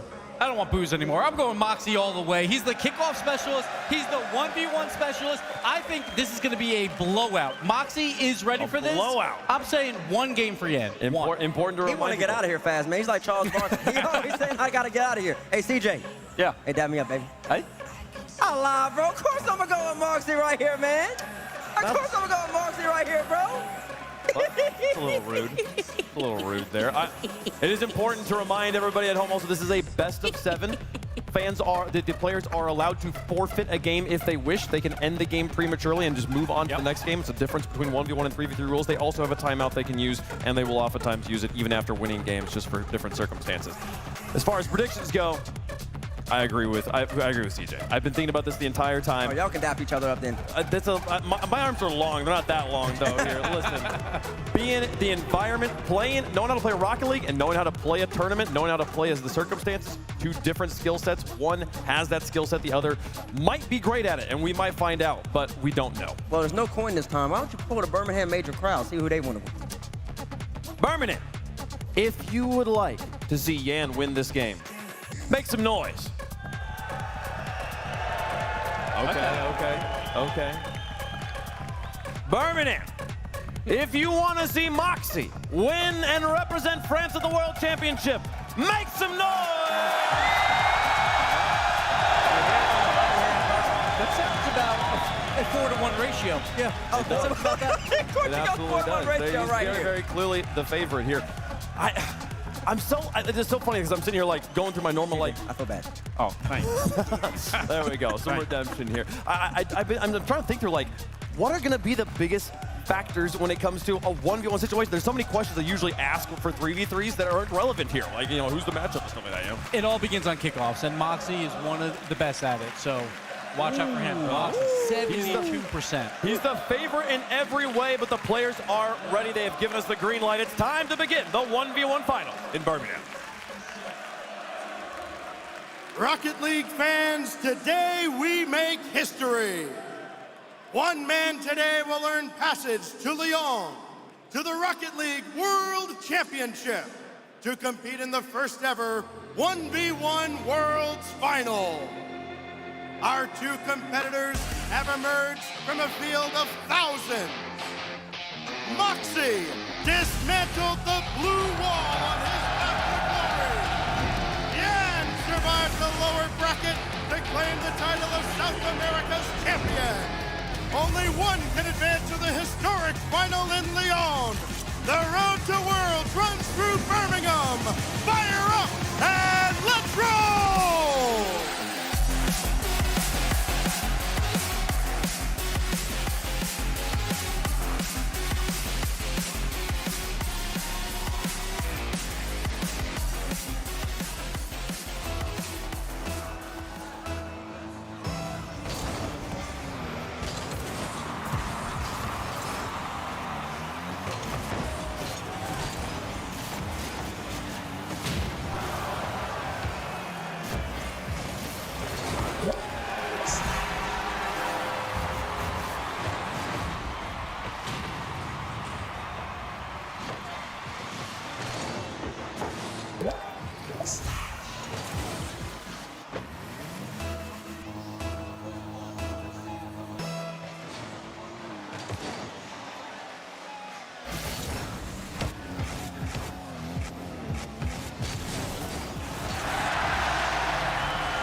Presenting the championship medal, please welcome to the stage former Rocket League World Champion, the legendary Garrett G.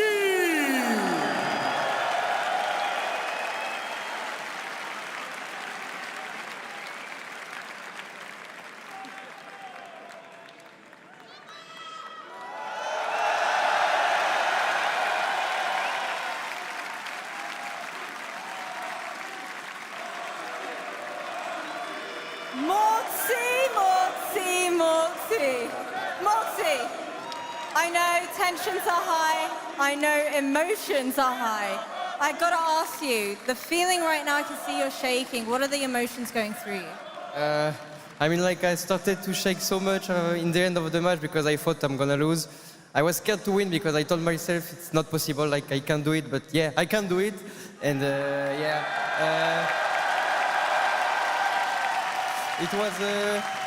it was my first match on LAN, so I was discovering everything while I was playing, so it was really hard to, to adapt myself on the new setup, but like, I'm so happy. And I wanna a big thanks to the public, to the crowd. Thank you, everyone.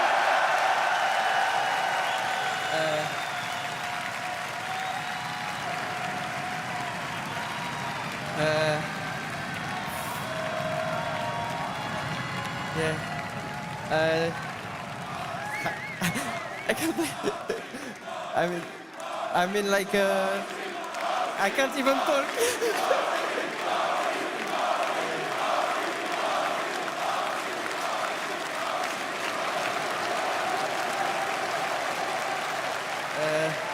I mean, like, the crowd helped me a lot. I heard them, they was watching for me. And it helped me a lot, honestly, because I was, as I said, just discovering everything. So yeah, again, thanks everyone. And I'm so proud I made it for the friends and for my community. I'm so proud, so happy. And now there is one more step at Lyon, at France. I'm so proud to represent France. And yeah, thank you so much. Thank you for everything, and see you at Lyon. All right, Birmingham, what do we think? Moxie and Lyon, yes? Moxie, your journey has been nothing short of absolutely astounding. I'm so happy for you. Birmingham is so happy for you. Everybody watching at home is so unbelievably happy for you. So what do you want to say to everybody that is watching from home? Can I talk French? Absolutely. Ah, ok. Ben, merci beaucoup, les gars. Je voulais remercier en particulier mon père, ma mère, ma copine, tous ceux qui me regardent, ceux qui sont sur le live aussi. Merci infiniment. Que vous supportez n'importe qui, que ce soit Vitality, Kakor. Vous êtes dans mon cœur. Merci beaucoup pour l'aide. Vraiment, je vous oublierai jamais et j'ai hâte de représenter la France à Lyon. Et encore une fois, merci pour tout, vraiment.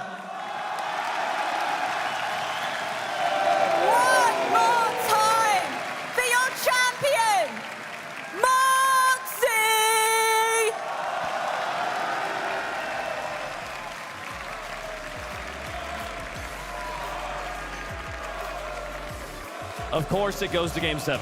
It had to. You thought it wouldn't with the way the first 3 games went, and then, my goodness, Yan found his rhythm.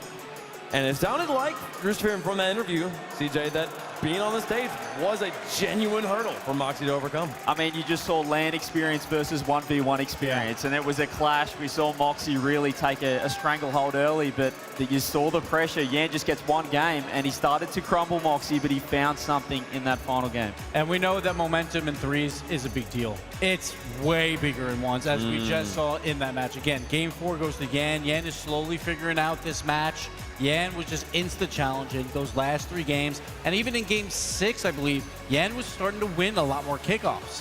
When that starts happening, I'm like, Moxie is in trouble because that is his bread and butter. Yeah. Game 1, Moxie, incredibly nervous the whole time. He won like 90% of the kickoffs, though, and won that game by 1 goal. That was absolutely huge. And he had like 0% stoppage on the goal line. Like his saves percentage was terrible. But because he had such a good kickoff strategy, he was able to win there in game number 1. Man, what a series. What a back for them. What a way to introduce the world to 1v1s, eh? Yeah, it's a way to introduce everybody to 1v1 Wave. I'm going to let you talk about it because you seem so interested in that. Tell the people what was so special about it.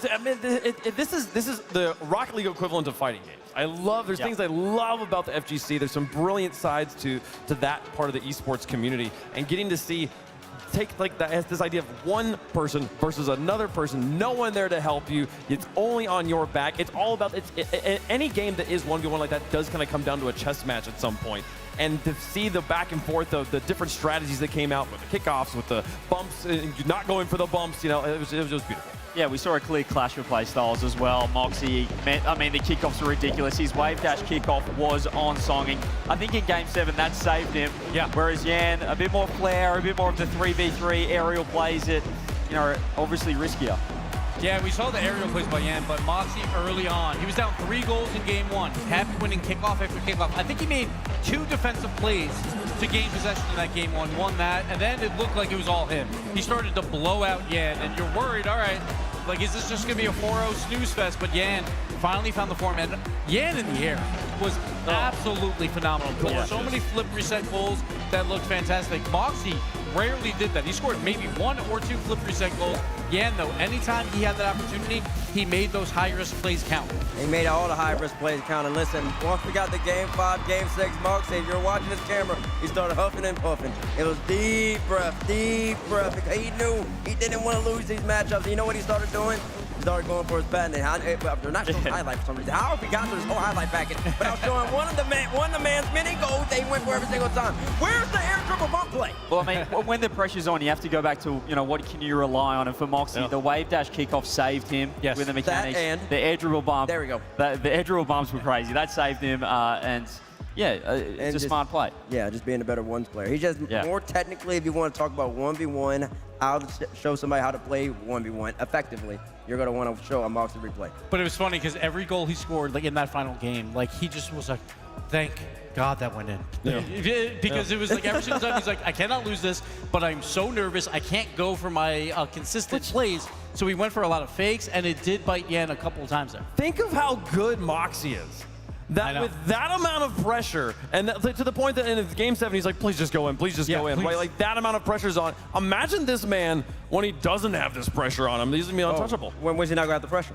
I mean, he's going to have the pressure. Actually, I think it's going to be 25 times more when he's got the whole entire 16,000 people in Lyon. He just lived his first match, and that is always the hardest match to do in front of a crowd. Yes, there will be more fans behind him, but they'll also be cheering for him even louder, and I think he will feed off that energy. I think he will become a world champion. Oh, wow, he's calling it early. I was more also just thinking, like, next season. Like, you know, once kind of gets through all this, like, oh, my goodness, he's just insane here, folks. We've had some crazy matches. That's not the only championship that is going to be crowned, or the only champion, only trophy, only medals given out over the next 2 days. You can see at the end of our bracket here, the 3v3, the reason most of us are all here, is going to be happening. That grand final going to be incredible. We've gotten through 2 matches today. 2 more to go. These are upper bracket matches, so these teams, if you lose, you're still in the tournament. You will drop to a lower matchup here, and we have 2 more to go. These ones, CJ, these are the big ones. The big boys. We got EU taking on NA back to back, and that's right. Ultimates in form, Vitality in form. Bates, you looking forward to this? Listen, everybody's informed. We got 2 great North American rosters. We got 2 great European rosters. It's feeling like a good old RLCS X, what could have been back in Dallas before COVID hit. I'm excited for these 2 matches coming up. They're going to be great matches, and if you're watching at home and are interested in trying out a new way to watch Rocket League, head over to twitch.tv/RLEsports. You can watch the crowd cam. We've put a camera just in the stands, in the stadiums, and you can watch the games sort of like you would watch a sporting match. It makes it maybe a little bit more easy to follow if the constant cutting of cameras is something that's always bothered you in esports. Twitch.tv/RLEsports, another way to watch the game. Fun one for the people at home. Also a good thing to send to family and friends who aren't familiar with esports. An easier way for them to enjoy the games. Folks, it's been a great day so far, and we've got 2 more incredible matches coming down the pipe. When we come back, folks, the world champs taking to the stage, taking on the number 2 team from North America, the Ultimates. Stick around. You're watching the Rocket League Championship Series.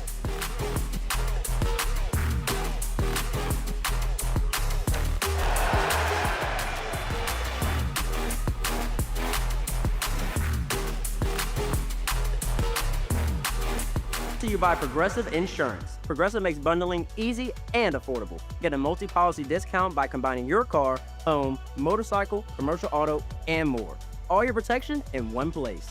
Bundle and save at progressive.com.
I'm pretty motivated to play in France for World Championship because we have Carmine Corp fans. I hope the whole stadium will be blue this time. We will give our best, we will be so motivated to win, and we'll try our best to make the fans really proud of us. We've been asking for this for a very long time, and I'm hoping to prove that I am one of the greatest players in the game by winning my second Worlds in a row. We just want to win, and hopefully the fans will support us, even if we lose, but we'll give everything to win. I think it's due. The French community is the biggest in Rocket League for years now. We have the best player in the world. We are winning practically every event, so it was logical to see Rocket League in France, and it's even better because it's for World Championship, so I'm really excited.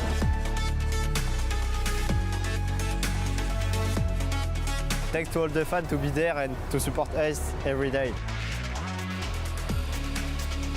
We all know that it's going to be one of the biggest competition we will play, so it's going to be huge for all the fans, French fans. So yeah, we are happy about it.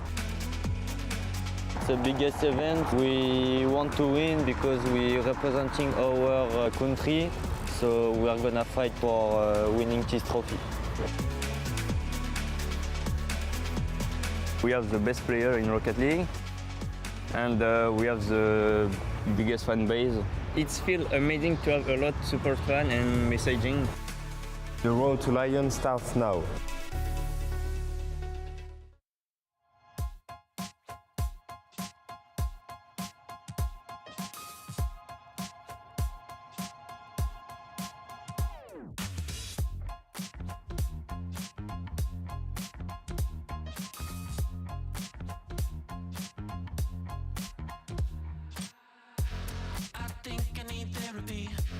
My feet gets the best of me.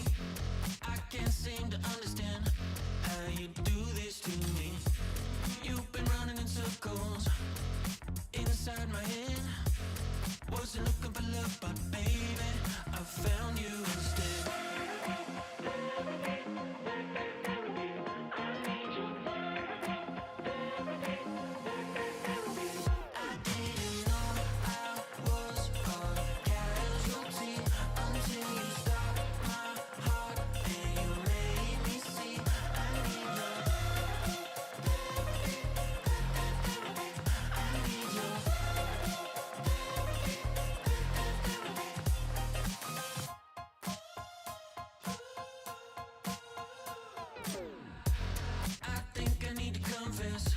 Saw you in that red dress. I can't seem to understand how you got all that finesse. Still been running in circles inside my head. Wasn't looking for love, but baby,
explore.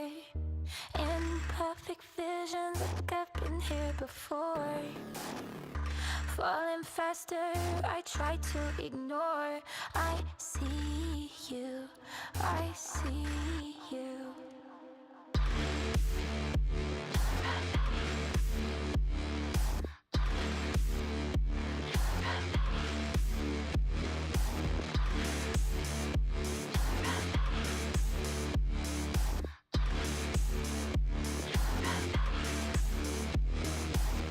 I'll let you drag me to hell if you hold my hand. Tell me this is real and it will never end.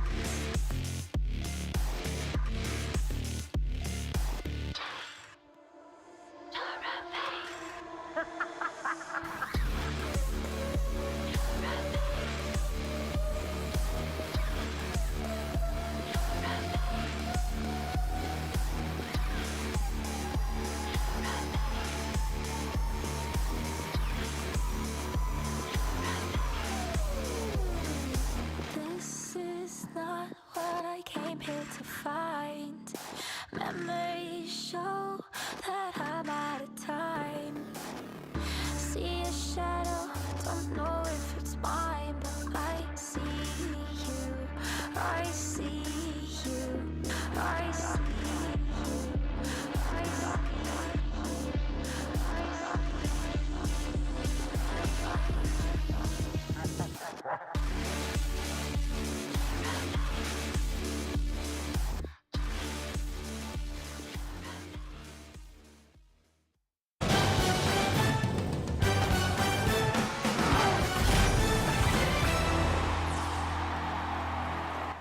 The action continues in Birmingham. We had a 1v1 extravaganza, went all the way to Game 7, and the French come out on top. What else is new in Rocket League here, Moxie? That was a clean walkout too. I love that French flag behind him. So sick.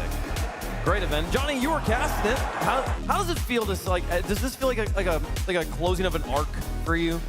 No, it really does. This has been a long time coming, and I was glad to be a part of it. But yeah, it was all about Moxie and Jan. I mean, for Jan to come back and make that into the show it was is unreal. And then for Moxie to win under that circumstance, up against a killer like Jan, I'm so impressed and looking forward to seeing more. I mean, I think the roof might come off for Moxie in Lyon.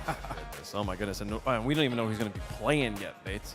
Yeah, it's going to be Diaz, Dan, Ruaz. Diaz, Dan, Ruaz, Naupo. Yeah, it'll be a banger. Those are top 4 seeds probably, and then you're going to go from there. Yeah, it's going to be a lot of fun. Stay tuned to the Rocket League Championship Series. You want to find out what happens with the 1v1s. Folks, we can show you the bracket.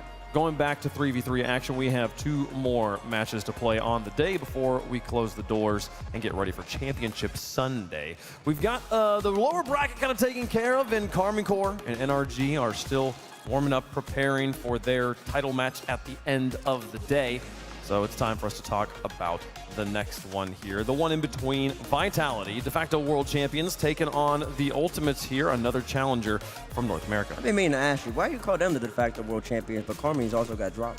Carly does have Drolley, I just they have 2 of them. Oh, okay, so just 2. Yeah, just 66%. It's always weird. It's always weird when you want to try and build a story about world champions and then the world championship team wins and then immediately splits up and then the org doesn't exist anymore. And it's like, okay. And this is the first time it's ever happened too, though. Like, in a long time, I guess. It was season 3 with Northern Gaming back then, so they split up, and then Turbo did Turbo things. So we'll see if Drolley will do Drolley things. We'll see. We'll see what happens here, folks. It's time for the next match of the day. Introducing first, on the blue side, representing Europe, 2/3 of the reigning Rocket League champions of the world, Team Vitality!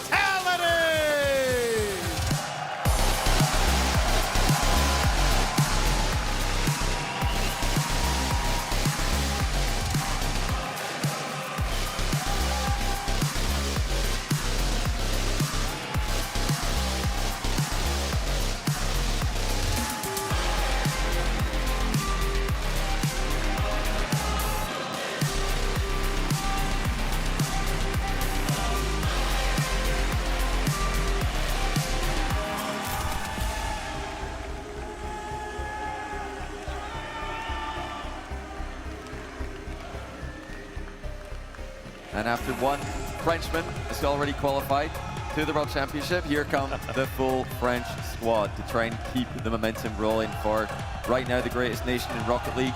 Monkey Moon, two-time world champion. Zen, former world champion. Exotic, defending world championship MVP. I mean, they've got all the accolades, and right now they've got all the form as well.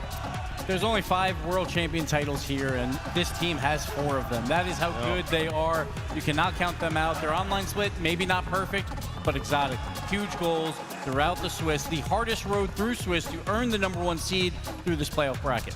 Float like a butterfly, sting like a bee. That's exactly what this team has been doing so far in this tournament. They've had the strongest strength of schedule, and they've been dominating it in every sense of the word. And honestly, watching them walk out, I know Carmine Corp was the #1 seed and all, but Vitality just felt like they had a little bit more sauce. Then paired up with 2 more world champions. They already had 2 more world champions anyways when he won, but he got the most recent version, most recent iteration, Monkey Moon 2-time and Exotic World Championship MVP. They're looking great, and they're looking scary. He's always wanted to play with Exotic as well. It's not, I don't think he waited for Exotic to win Worlds and said, okay, fine, I'll team with you. He's been friends with him for so long, they finally get to play their first LAN match in front of a crowd together. They have the 2 stars on their jersey representing the 2 world championships they've won in Rocket League, the only organization to have won 2 Rocket League world championships here. But on the other side, a team hungry for their first win. And their opponents, on the orange side, representing North America, looking to plant their own red, white, and blue flag here in Birmingham, the Ultimate!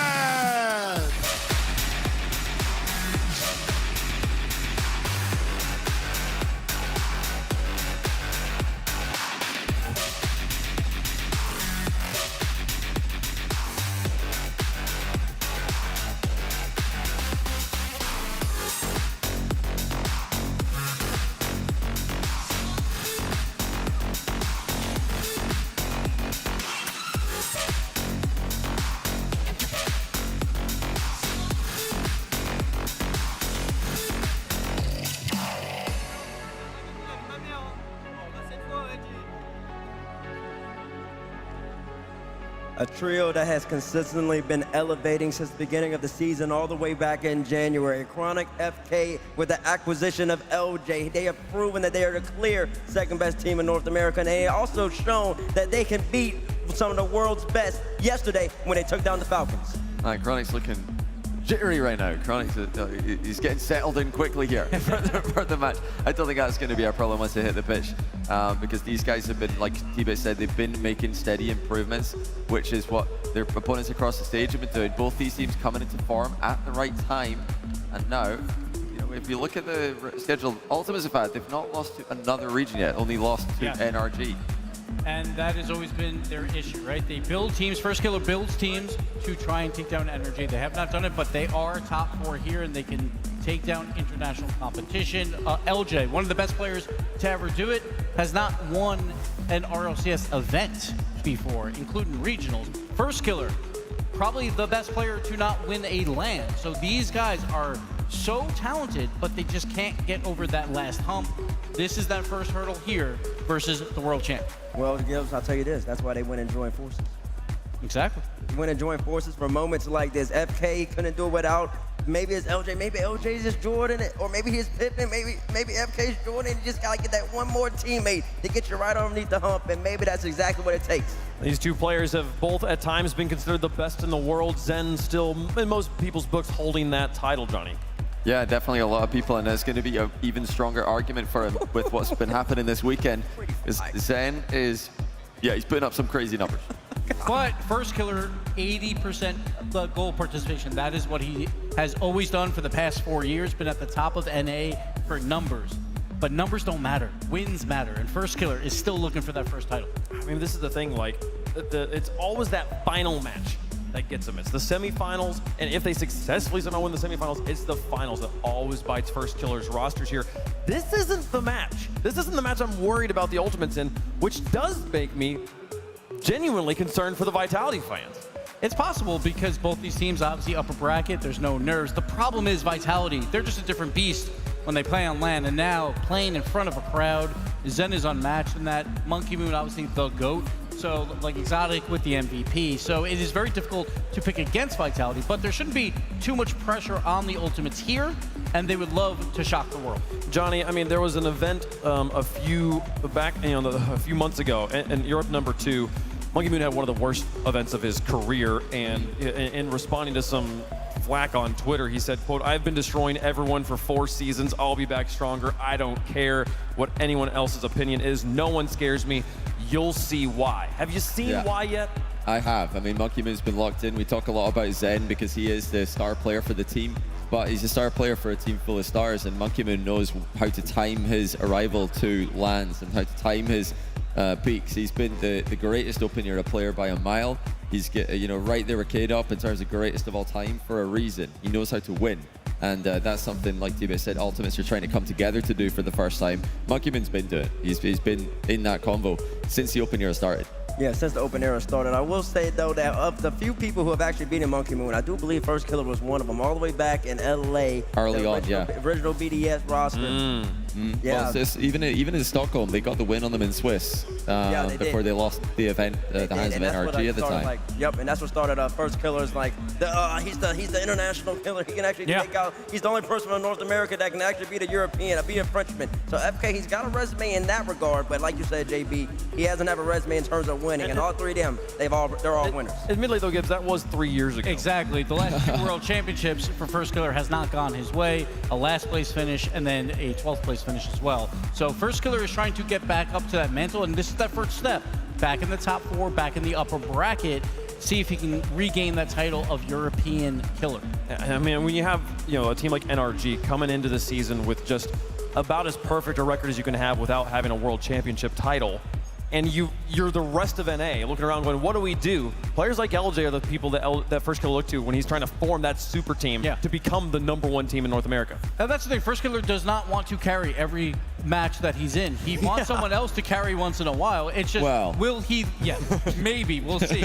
He has to let off the gas a bit to allow LJ to do that, and that could be a problem for him at times. But First Killer and Chronic, again, they were at the World Championship last year. It did not go well, losing to the OC 2 seed, which was unprecedented. So they make some moves, they readjust, and now they're back at top. But there's still always those last few hurdles for First Killer that he just cannot get over. It is, Johnny. Earning this spot is a hard enough challenge. Getting past the round 1 of playoffs is like a whole new challenge entirely.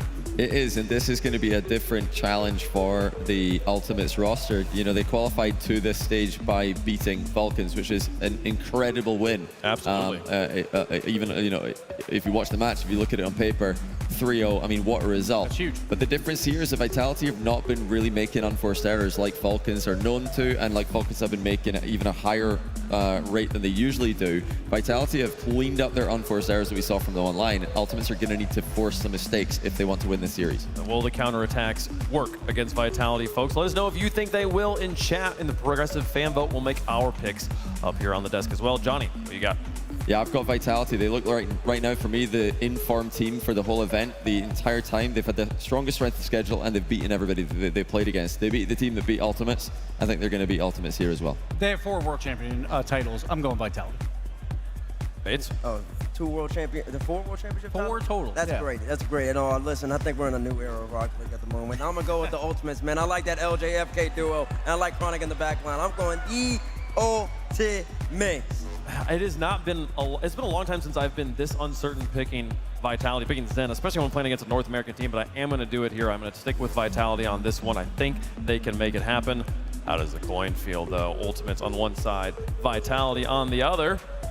And it's going to come up Vitality. The wall going to stay yellow in this one. Coin looking good. Chat, I feel like is going to be pretty solid. I feel like it's going to be like a 78% for Vitality. 78%. So I feel like Vitality is heavily favored here. Like I think the Ultimates, while winning 3-0 versus Falcons, that was more Falcons losing that match. They didn't look like themselves. But maybe we're not giving enough respect to the Ultimates, but they can earn it here versus Vitality. We'll see if they can do it. First Killer, LJ, and Chronic. We didn't talk about Chronic very much. He's going to have to hold down that back line. He's going to have to be confident. That is his main issue at times. Through his online opens, it's been rough at times, so he needs to be confident. This is a big one, folks, and a free one, too, as we are in the upper bracket. It's time to play with the Titans up here, folks. The adopted world champions joined with the player of the age versus the gatekeepers of North America. Names forged in flames. A brawl that will be won in the ages between the milliseconds. The age of Zen hangs in the balance. The ultimate versus vitality. Cue the fireworks.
pas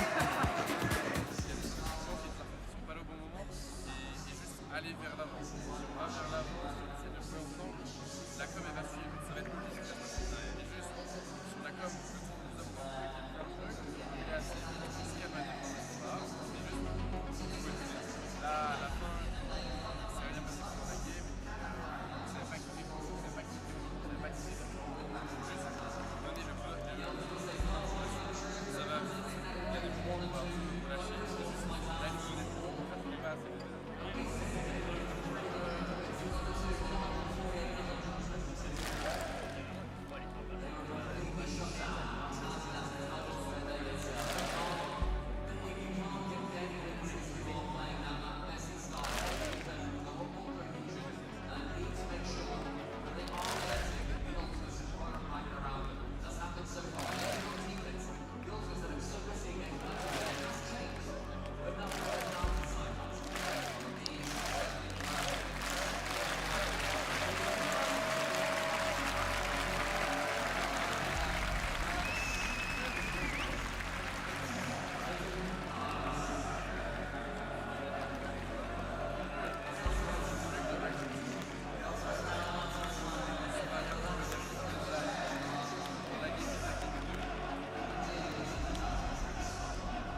What an astounding performance, but we have to dive into the timeout turning point.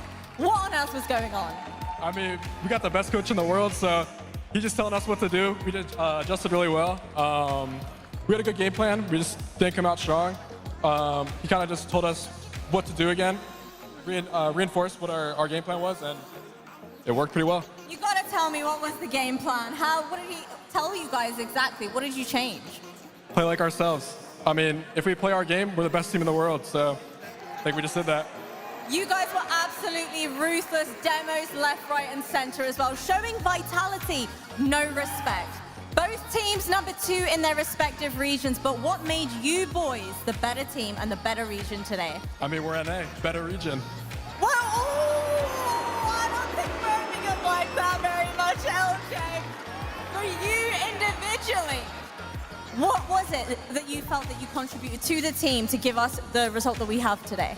I mean, I think I had a lot of demos set up my 2 great teammates. I think set up a lot of space, and they showed why they're great. Well, even in that tech timeout that we had, you boys were in incredible spirits. What was going on behind the scenes? Because I saw laughs all around. I mean, we're just great friends, had great chemistry, synergy. I mean, we're just vibing. Just vibing. I love that from you. I love it from the Ultimates.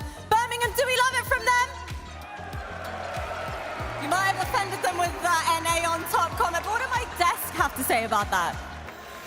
Well, North America's always played heel anytime we've played on this side of the pond here, and this is no different. The Ultimates taking it to Vitality, securing a top 4 finish for the first time ever for LJ. You got to respect them at this point. They take down the Falcons, now they take down Vitality. They are playing great Rocket League. No open wins through the online split, but it doesn't matter. They're showing up at the perfect time. Steady incline, baby. It's a steady incline for the Ultimates. Every open in NA, they continue to get better. And now they've taken down the Falcons. They've taken down Vitality. LJ's got his top 4.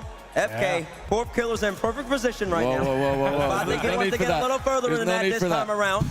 And LJ's got the confidence on the stage saying that NA's the best region, which is big talk. I haven't heard that from an NA player in a long time. And not only that, Chronic had a great series. I think he's always been that question mark on Ultimates at times when they don't look great. It's because Chronic is a little bit hit or miss, but when he's on, it's very similar to Furia. When like a Lost is on, Furia looks unbeatable. Same thing with the Ultimates. When Chronic is playing well, Ultimates can beat anyone. Absolutely. I mean, this was, okay, here's the thing though. this was the match. This was the match I was like, oh, sure, yeah, Ultimates, they can win this one. It's the next one that my brain goes, it's just going to be so hard for them to get past, right? I'm not surprised to see the Ultimates come back in this situation. What were you seeing from them? What changed in between games 1 and 2 and games 3, 4, 5, and 6? Oh, I can tell you exactly what changed. They started chasing the heck out of me. Every single play was a bump. They were going for some crazy aggressive and just trusting in one another. Whoever was first for Ultimates was trying to take somebody from Team Vitality out to play, constantly hounding them, constantly harassing them, making them uncomfortable. Because the first 2 games, Vitality, they controlled the pace. Ultimates after that said, listen, if you're going to beat us, you're going to have to beat the best version of us, and we're going to make you earn every single touch. And you got to credit that timeout, Buff. 0 goals in games 1 and 2. We thought, oh, is this a perfect sweep opportunity for Vitality? But they do battle back. Ultimates 4 in a row. I think the clear difference for me is the defense as well, because we already know that Ultimates are incredible players individually. They've all got the accolades, they've all got the mechanics, but the defense that they're playing is seriously impressive when you compare it to top teams from MENA, now top teams from EU. The composure from Ultimates and also from NRG is a different level. I think defensively, NA is doing it the best right now.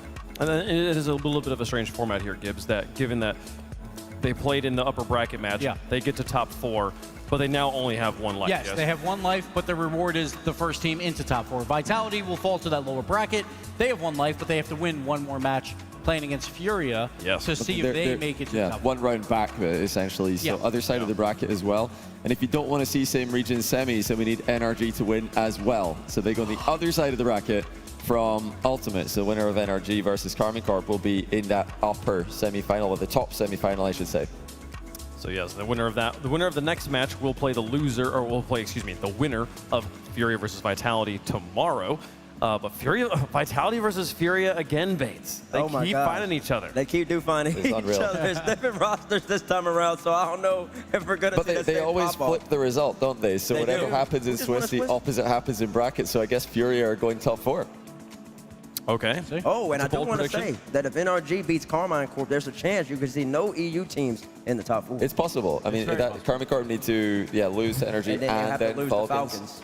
That's a tough one for I think Karmine Corp like that matchup, but it is possible, especially with Vitality putting all the pressure on Karmine Corp now. But then on the flip side, if K-Corp beats NRG, the Falcons can take out all of NA. They sure could. Like in that lower bracket run. And Falcons, when they get clicking, watch out, Bates. Yeah, you can watch out too. I'm excited to see which one we get here, folks. It's been a busy day. We've had a lot of matches going down, but we got 1 more to close out the day. Karmine Corp versus NRG Esports. Are you on the desk for the final segment here, Johnny? I am not. I did want to mention that, we've got every possible score line so far. I like that. We've had a 4-1, a 4-0, a 4-3, and a 4-2. Now we got to double up on one of them. That was a fun one there, folks. And if you want to watch the games from a different perspective, check out twitch.tv/RL Esports. You can check out the crowd cam, sit in the audience on Manfield, on DFH, sit up there and watch the games similarly to how you would watch the games at home. That's twitch.tv/RL Esports. You want to check out the alternate way of viewing the game, the crowd cam, a fun new feature we have here. The crowd is getting restless. They're excited to watch the teams play, and there's a little corner of the blue wall over there who know their boys are about to take to the stage here. Karmine Corp versus NRG will be the final match of our Saturday here in Birmingham. We saved you the best for last. Don't go anywhere.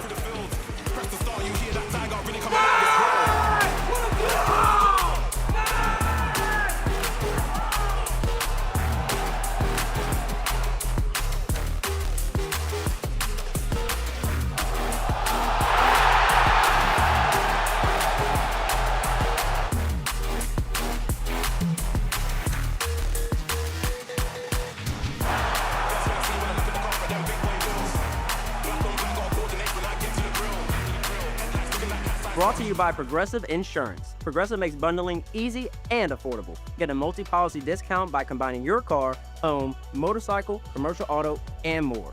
All your protection in one place. Bundle and save at progressive.com.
Birmingham and Rocket League fans all around the world, you know what time it is. T-Base Debates is back with another edition. Y'all know the drill by now. You send in your tweets, I talk about them, and you might just end up on the RLCS stream. Let's get into it. Ooh, a Gentlemates fan, Adam Pasquale. Listen, French people, you got me? I don't speak French. At Gentlemates to win it. Next week. Danger Taco. What up, Taco? With Japan experiencing an explosion of interest in RL lately. They have. Let's go. APAC will be level with OCE within the next 2 years. 1, I love the positivity for Japan. But 2, if they're low with OCE, you know what that means? They're still not winning anything. Next tweet here from Bart. Shout out Bart. Falcons always come into events with too much hype. That's what I'm saying. It's all hype without any resume. It doesn't matter how many times the Falcons can win all these off events that are RLCS. It's good. It's great for them. It's great for me. But you gotta win an RLCS event first. Stop gassing them up like they're world champions. Joshua Clark. NA will have a disastrous Birmingham major, but we will perform excellently on home soil in Raleigh. I'm talking no NA top 4 at this major, but an NA versus NA Grand Finals in North Carolina. Josh, how the heck is that gonna happen? Listen, I know we talk about home field advantage, but we really don't have home field advantage. They put on the headsets and they're on the field. Like the fake fandom of NA you got going on here, but a real NA fan is saying NA's gonna win both lands, and that's what you should be saying. Let's see what we got here from Jake. Jake, first off, I love the profile picture. I can tell you're a true gamer. Hopefully you won wherever you competed in. This year's Worlds winners have not qualified for Birmingham. I see what you're doing here. You clearly switched up your account. You're the Pasquale guy again. He's talking about Gentlemates, and he thinks that Gentlemates, after they win the roster shuffle, remind you, that's the only thing they're competing in, they're gonna become world champions. I don't know if I believe you though, Jake. I think the world champion is pretty much here right now. You all know who I think it is. Let's see here. We got NRG Chris. New players, after a couple days of training, could beat the best teams in Season 1 of RLCS. I don't really know if that's necessarily possible. Season 1 of RLCS, they're pretty good already. You gotta go back and watch the tape. They could aerial, they could hit the ball on the ground, they could hit it about 2 times in a row, and when the ball was rolling, they could at least smack it. If I give the controller to anybody that's new, they can't do anything. And I don't think any amount of training over the course of a few days is gonna get them in Season 1 of RLCS level. All right, Mr. Oliver Bass. Shout out Bass from the past. We will never have a single region top 4 at LAN ever again in RLCS. Why do you say these things that you say, Bass? You don't believe that. EU could definitely pull it off, and it continues to get better. It's not out the realm of possibility, and matter of fact, it could happen at this LAN. Hayden White. Tweet from Hayden. Shout out Hayden. Drolly is the current best player in the world. Listen, y'all gotta stop just handing out the best player in the world title to everybody. You gotta earn that title. You gotta get the job done. Is he currently playing really great Rocket League? Yes, but he's gotta show me even more consistency. He's getting closer. He's elevated, but you simply don't just become the best player in the world just off a whim. And listen, if he gets the job done this time around, plays the best on his team, better than Vatira, better than Atto, and Zen doesn't have the usual performance, then I think maybe you can start having that conversation. But for now, stop passing around the current best player in the world like hotcakes. There's only one best. His name is ZN, and that's exactly what we're gonna go with. See, my burner account has popped up. I love it. Novo the devil. Whoever T-Bates picks will win the major. Hashtag Bates never wrong. I like that. Who am I picking? Let's find out. Not right now, and not in this video. On desk. Tank07Z. T-Base will get the most predictions wrong. NA bias will be the problem.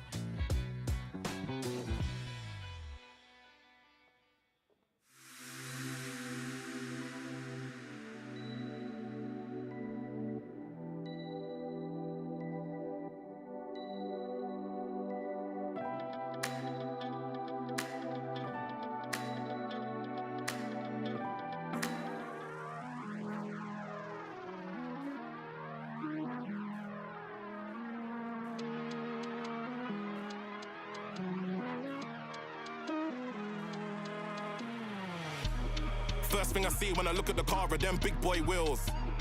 Black on black, gotta coordinate when I get to the grill. Headlights looking like cat's eyes, high being cut through the fields.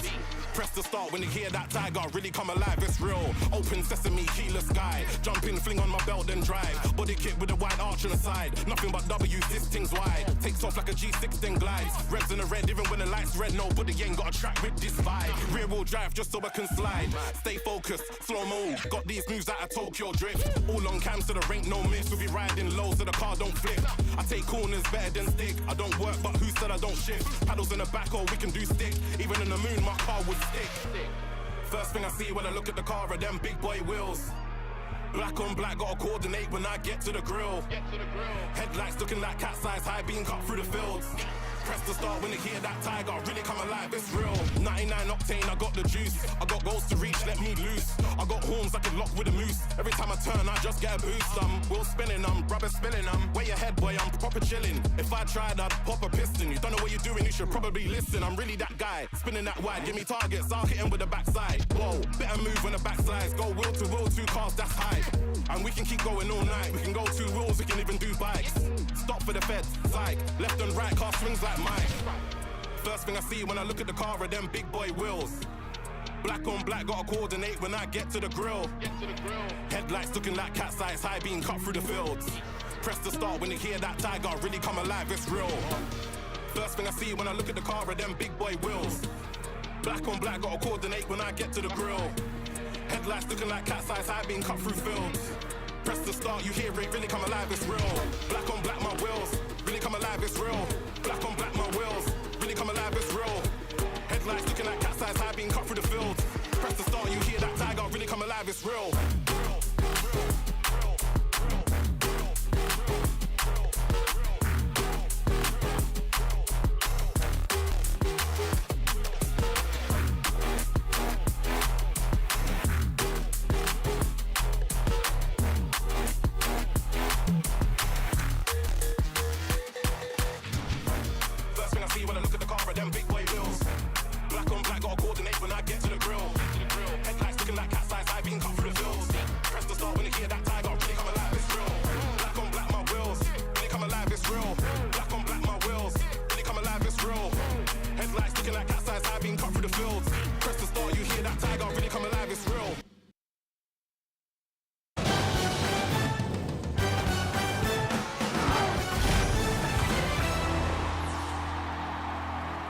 We have saved the best for last in Birmingham on Saturday. It's time for K-Corp versus NRG. And you've all been waiting very patiently. Congratulations on making it to it. You've eaten your vegetables. It's now time for your desserts. I'm excited about it. And we got one more match to play here before we close the doors on Saturday. Set up for Championship Sunday. We're getting pretty close to crowning another champion here, Shogun. We're getting very, very close as well to a very, very multi-regional grand final day as well. I mean, if there's been a chance for us to get a non-EU, non-NA winner, this could very well be the best one we've ever had. I feel like Bates, Ultimates making it to top 4 was probably the biggest question mark for me in terms of the whole like NA versus NA grand finals idea, which a few people have been teasing us with. I wasn't a believer. I'm a little bit more of a believer now. Listen, you should be a believer. They're beating some of the best teams in the world, and they're doing it their own way. Counterattack style, bumping, physicality, and now they're going to see if their counterparts from North America can also handle business against probably the #1 team, not probably, the #1 team going into the tournament. And this is what we talk about. This is why we save the best for last. These are the 2 online champions of the 2 biggest regions. Europe, 2 open victories for K-Corp, #1 overall seed. NRG, 2 open victories for North America, the #1 seed there. We all knew they would be competing today. We all expect them to be competing tomorrow, which they will.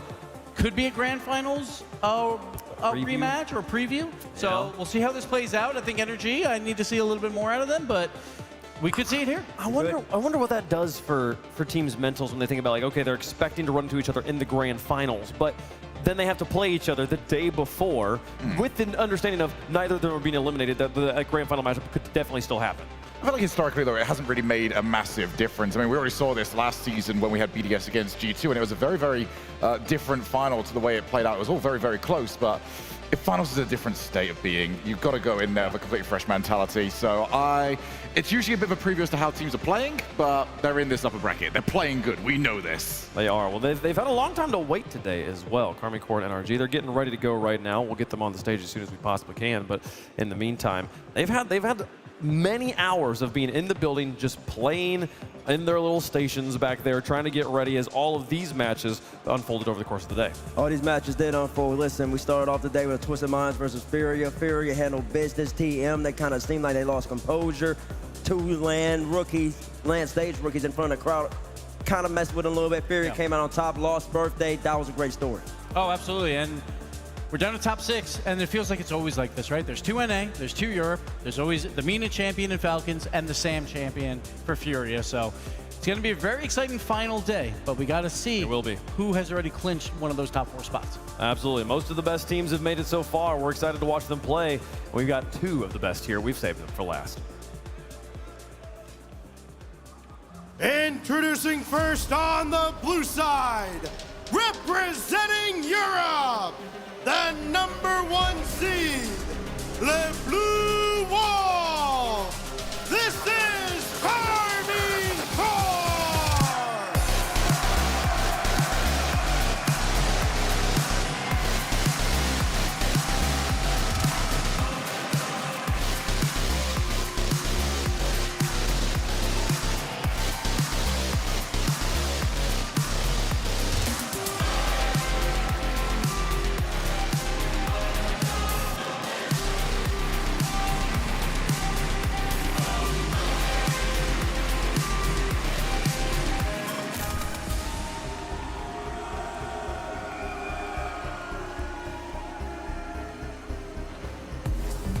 So here we go, the best team from Europe, looking to try and put away any doubts that we had coming out of regional number 3.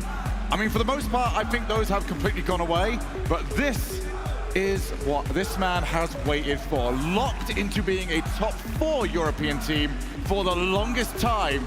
Best chance ever at starting to win these events. And this is the number 3 offense, the number 2 defense. K-Corp's putting up numbers as they always do. Vatira, he has a major title. He wants another one, but the main goal is that world championship. He believes his 2 teammates can get him there. He's got 2 major titles coming from Vatira, man, all the way back in London to 3 years ago is almost to his name, and then also in San Diego, and then the reigning world champion. We just saw his 2 teammates go up against the Ultimates. They didn't come out successful, but arguably he was the best player in the grand finals, the most impactful player when they needed him the most against G2, and now he's on the stage. And he's leading in scoring throughout this tournament as well, 1.42. No one's even close to him. Drali is making a case for best player in the world. On the other side, their opponents. And their opponents on the orange side, representing North America, finalists of the last 3 RLCS lands, the champions of London, NRG!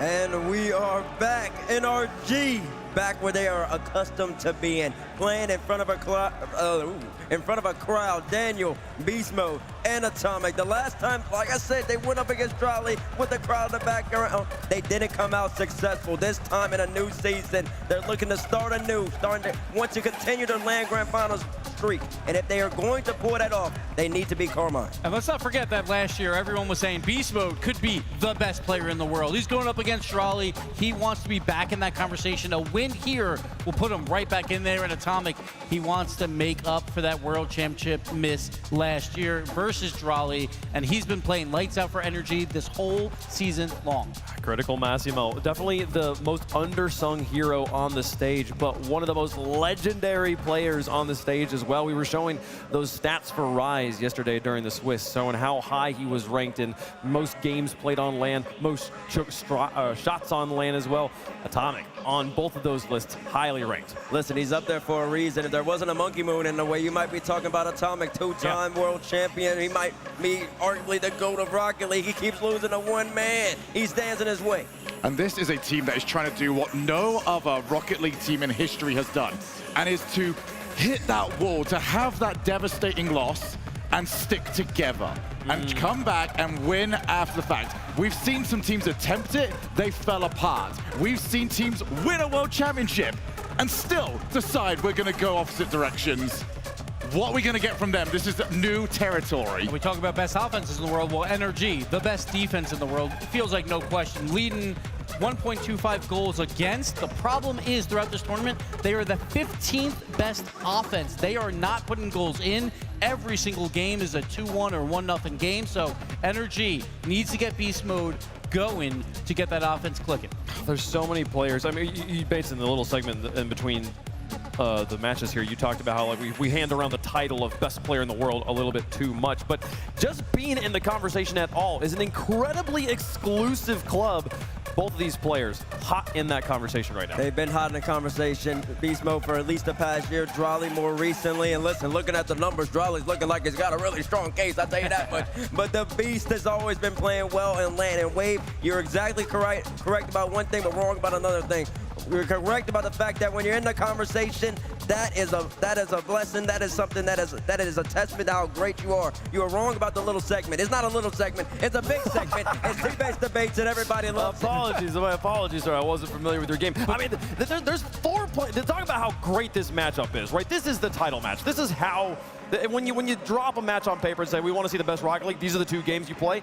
There's 4 players on the stage who have absolutely been in the conversation for best player in the world. We've gotten this far in this segment. We haven't talked about Fadira or Daniel so far. But he goes. I mean, yeah, and he wants to return to winning ways. You said earlier on, it's not 1 major championship he's got, it's 2. He would also say, it's been too long since he won 1. He wants to add another one. Nosferatu, he's now back to the highest level. He wants to break through this. And I think we need to point out as well that, yes, this is an upper bracket match. No one is eliminated. But what's waiting for the loser is a Team Falcons that every time they come to the UK seems to steamroll their way through to the finals. You don't want to go there. My favorite thing about Vatira is even if he wins here in Birmingham, if you asked him 2 weeks after Birmingham, hey, has it been too long since you won a major? He'd be like, yeah, it's been about 2 weeks too long. Like, that guy wants to win every day, every moment. He is such a competitor. I'm excited to watch him play some Rocket League again. Folks, let us know who you think is going to win in the progressive fan vote. We'll make our picks up here as well. The crowd is getting loud. They are ready to go in the building, so let's not make them wait any longer. Shogun, who you got? For me, this was actually the first prediction I put in. This is the one I am most confident on the day. I think NRG are a good team. I think KC are a great team. And I think that they are winning this and marching on to another finals. It'll be incredibly hard to be the 15th best offense and make it to the top 4. So I think NRG will falter here. I am going Cakeway. Well, of course, everybody in the world should know that I actually love the Carmine Corp organization. I love the players as well. But you got to battle EU #1 versus battle NA #1. As I just said in the last match, we're entering a new era, though, and NA's about to come back storming. Give me NRG over the Carmine Corp, over the blue wall this time around, of course. It wouldn't be appropriate if you went any other way.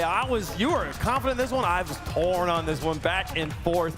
But I got to stick with body on this one, folks. Give me the blue wall to take it down here, folks. And this is an everything to win, nothing to lose match. You win this one, you move forward. You lose this one, you play against 1 round back. You play against Falcons. Falcons, right? Oh my goodness, maybe you don't want that. How does the coin feel about it though?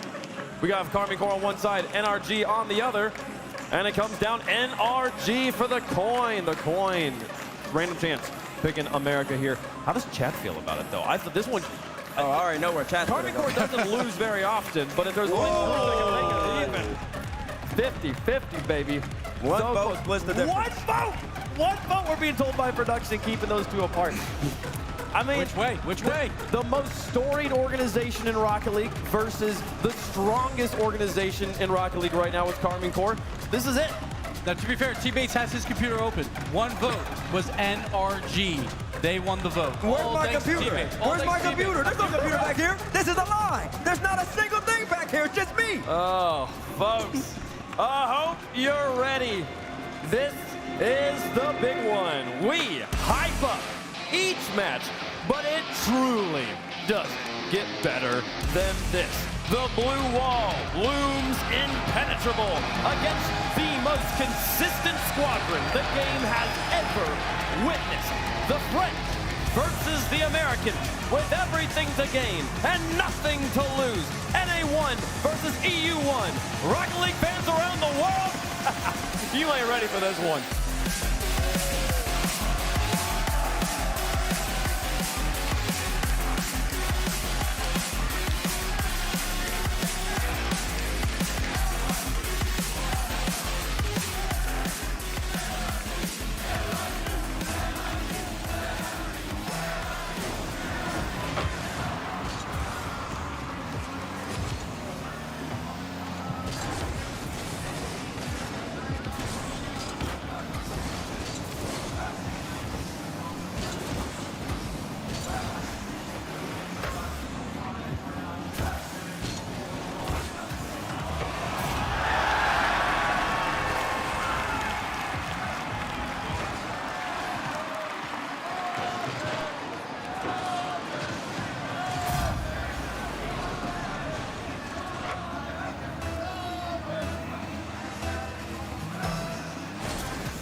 performance that was from you individually in those overtimes. Talk to me about the emotions you were going through. I mean, we kind of talked the first game, and like every game was so tight, and we just clutched every game, and I mean, we played insane, to be fair. You did play absolutely insane. That much is for certain. NRG's defense, though, incredibly strong. Why was it that you guys kind of waited until those overtimes before deciding to pop off? I mean, I think our main issues was like we didn't take our time in offense, and they could just defend, and defend. So, like when we just took our time, we were scoring, and I think that's why we won, basically. I saw you boys stand up at one point during that final game, trash talking as well. At what point was it that you were like, you know what, we've won this series, there's no doubt?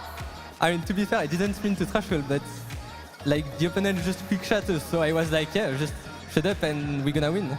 Shut up and we're gonna win, I like that. You have some incredible KC fans that have been cheering you on all the way. Coming into this, ranked #1 EU for this major, do you feel like the performance you've shown us today in this series was reflective of that?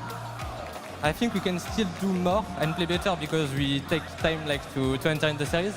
But yeah, I think like we are just playing so well, and if we play like better again, we can win the major. And what do you want to say to the KC boys over there? I mean, thanks for coming actually. And I know there is a lot of fans on Twitch as well that couldn't come, but a big thanks to the fans there. I like them.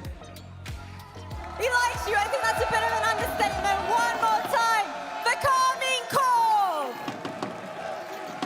There are 2 teams in the top 4, one from North America, one from Europe. One from North America, one from Europe, and both teams absolutely deserved it. The Ultimates had a great game plan and a great adjustment when they played Vitality. Realized that they need to play more aggressive. Bump, hit, great chaos against Vitality, made them unsettled. NRG versus Carmine Corp. Carmine made the adjustment, realized that we need to play more aggressive. We're going to start being even more creative, and we're going to mess with the NRG defense. And that's exactly what happened. Like, it felt like NRG was playing 3 men behind the ball the entire time. We need his stats on that game. Defense, just trying not to lose the match. And K-Corp finally was like, all right, we have a little bit of space here. We can begin doing our aerial fake plays. And that was working towards the end of the series, and that's why they won. And that's exactly what it was. The moment because we be talking during the Masters, of course. And then you brought that up. The moment K-Corp started faking that, opening up, and then that just let them start really doing whatever they want against NRG. NRG was playing reactive, and then K-Corp said, hold on now, you want to play reactive? We're just going to start mixing it all up against you. And then what can you do? You're obviously not going to try to score more than 1 goal per game. NRG, you're going to have to shoot the ball at the net in order to win a series. I mean, I've been just enjoying listening to this, actually. You pointed towards me, I was like, keep them going. But it is worrying if you're an NRG fan, because I keep saying this every single time we come to one of these events. There's a reason defensive teams do not win international tournaments, because you come up against somebody that's peaking at some point. And clearly, K-Corp started to peak, but now you've got Falcons against you, and they're going to relish it. And I can't tell what's going to happen here. Are Falcons going to run over them, or are they going to get counter-attacked and scored long again? But it's going to be so interesting. Like, it's rough, because NRG has now played 5 matches. They've scored 3 goals in the game 3 times. Which is entire crazy. Twice were against the Ultimates. So NRG has to find more offense. K-Corp, they were frustrated, like early on in the match, because NRG, credit to their defense, the best in the world. They can react on the goal line better than anyone else. That's when it's the first shot. But what happens? It's a best of 7. You've got so much time for it finally to click. And once it does, NRG don't have another plan. They don't have something else they can go to. Yeah, exactly. And then you saw it in Game 6 when Beast Mode finally went for a play that he was accustomed to going for last year when he was the MVP. Went for a reset off the ceiling, followed it up, beat 2. And then immediately, oh, by the way, that Atto goal was beautiful. He came back down. He was clutch. He was clutch in his moments when he needed. Like, immediately, as you were saying, after that Beast Mode play, it was Atto going down the field as well. So Atto, great series from him. Beast Mode got this one here, a great 50-50, turned it into a goal. That is the creative plays that we need to see more from NRG, and we saw it maybe twice this entire match. Exactly, and then it feels like NRG wants to win games 1-0, but when you're losing both your games 1-0, it's not going to end out in your favor. No, they're actually now my favorite team of all time. Who? NRG, 1-0, 1-0s? Oh, come on. Like, that's what Gentlemates did last year so great. They wanted to win 1-0. They wanted to play defense, and they were comfortable in doing that. When I'm watching NRG, it gives me question marks. It gives me questions of whether they really want to play the 1-0 game, because it's the juxtaposition from last year when they're so offensive, and now they're so defensive. But when Gentlemates did that, they had a juicy that was popping off. They had somebody peeking. True. Who's that going to be? Well, but look at my question for Falcons, though. The one strategy we've seen work against the Falcons multiple times in this tournament is hunker down on defense and counterattack. Hunker down on defense and counterattack. That seems like that's what Energy was doing. Yeah. Sure, it could be a good matchup, but that's only if Falcons basically hand it to them while they're on offense. If Falcons begin to play like a tournament favorite, then they could be in trouble. Well, we'll see that thing. First thing tomorrow morning in one of these two matches there, we'll see Furia versus Vitality and the Falcons versus NRG. The winners will move on. The losers will be done, and then we will have our semifinals followed by the grands. 5 matches tomorrow, kicking off at 2 p.m. GMT. We will start with the Falcons versus NRG. NRG will have to play for their tournament lives right out of the gate. A reminder to everybody watching at home and in the building that we lose an hour on daylight savings time. So especially if you are in a place like the US where we are not doing daylight savings time, the tournament will be starting at a different time in your local time zone tomorrow. So just keep that in mind. But 2 p.m. kickoff, 1:30 pre-show. Yeah, should be a good time. And one thing to note is that we have the 2 Europeans on the same side of the bracket, the 2 NA on the same side of the bracket. We are guaranteed an international final. International final, folks, could be right around the corner. Hope to see you guys there. Thanks so much for watching. We'll see you on Championship Sunday.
Brought to you by Progressive Insurance. Progressive makes bundling easy and affordable. Get a multi-policy discount by combining your car, home, motorcycle, commercial auto, and more. All your protection in one place. Bundle and save at progressive.com.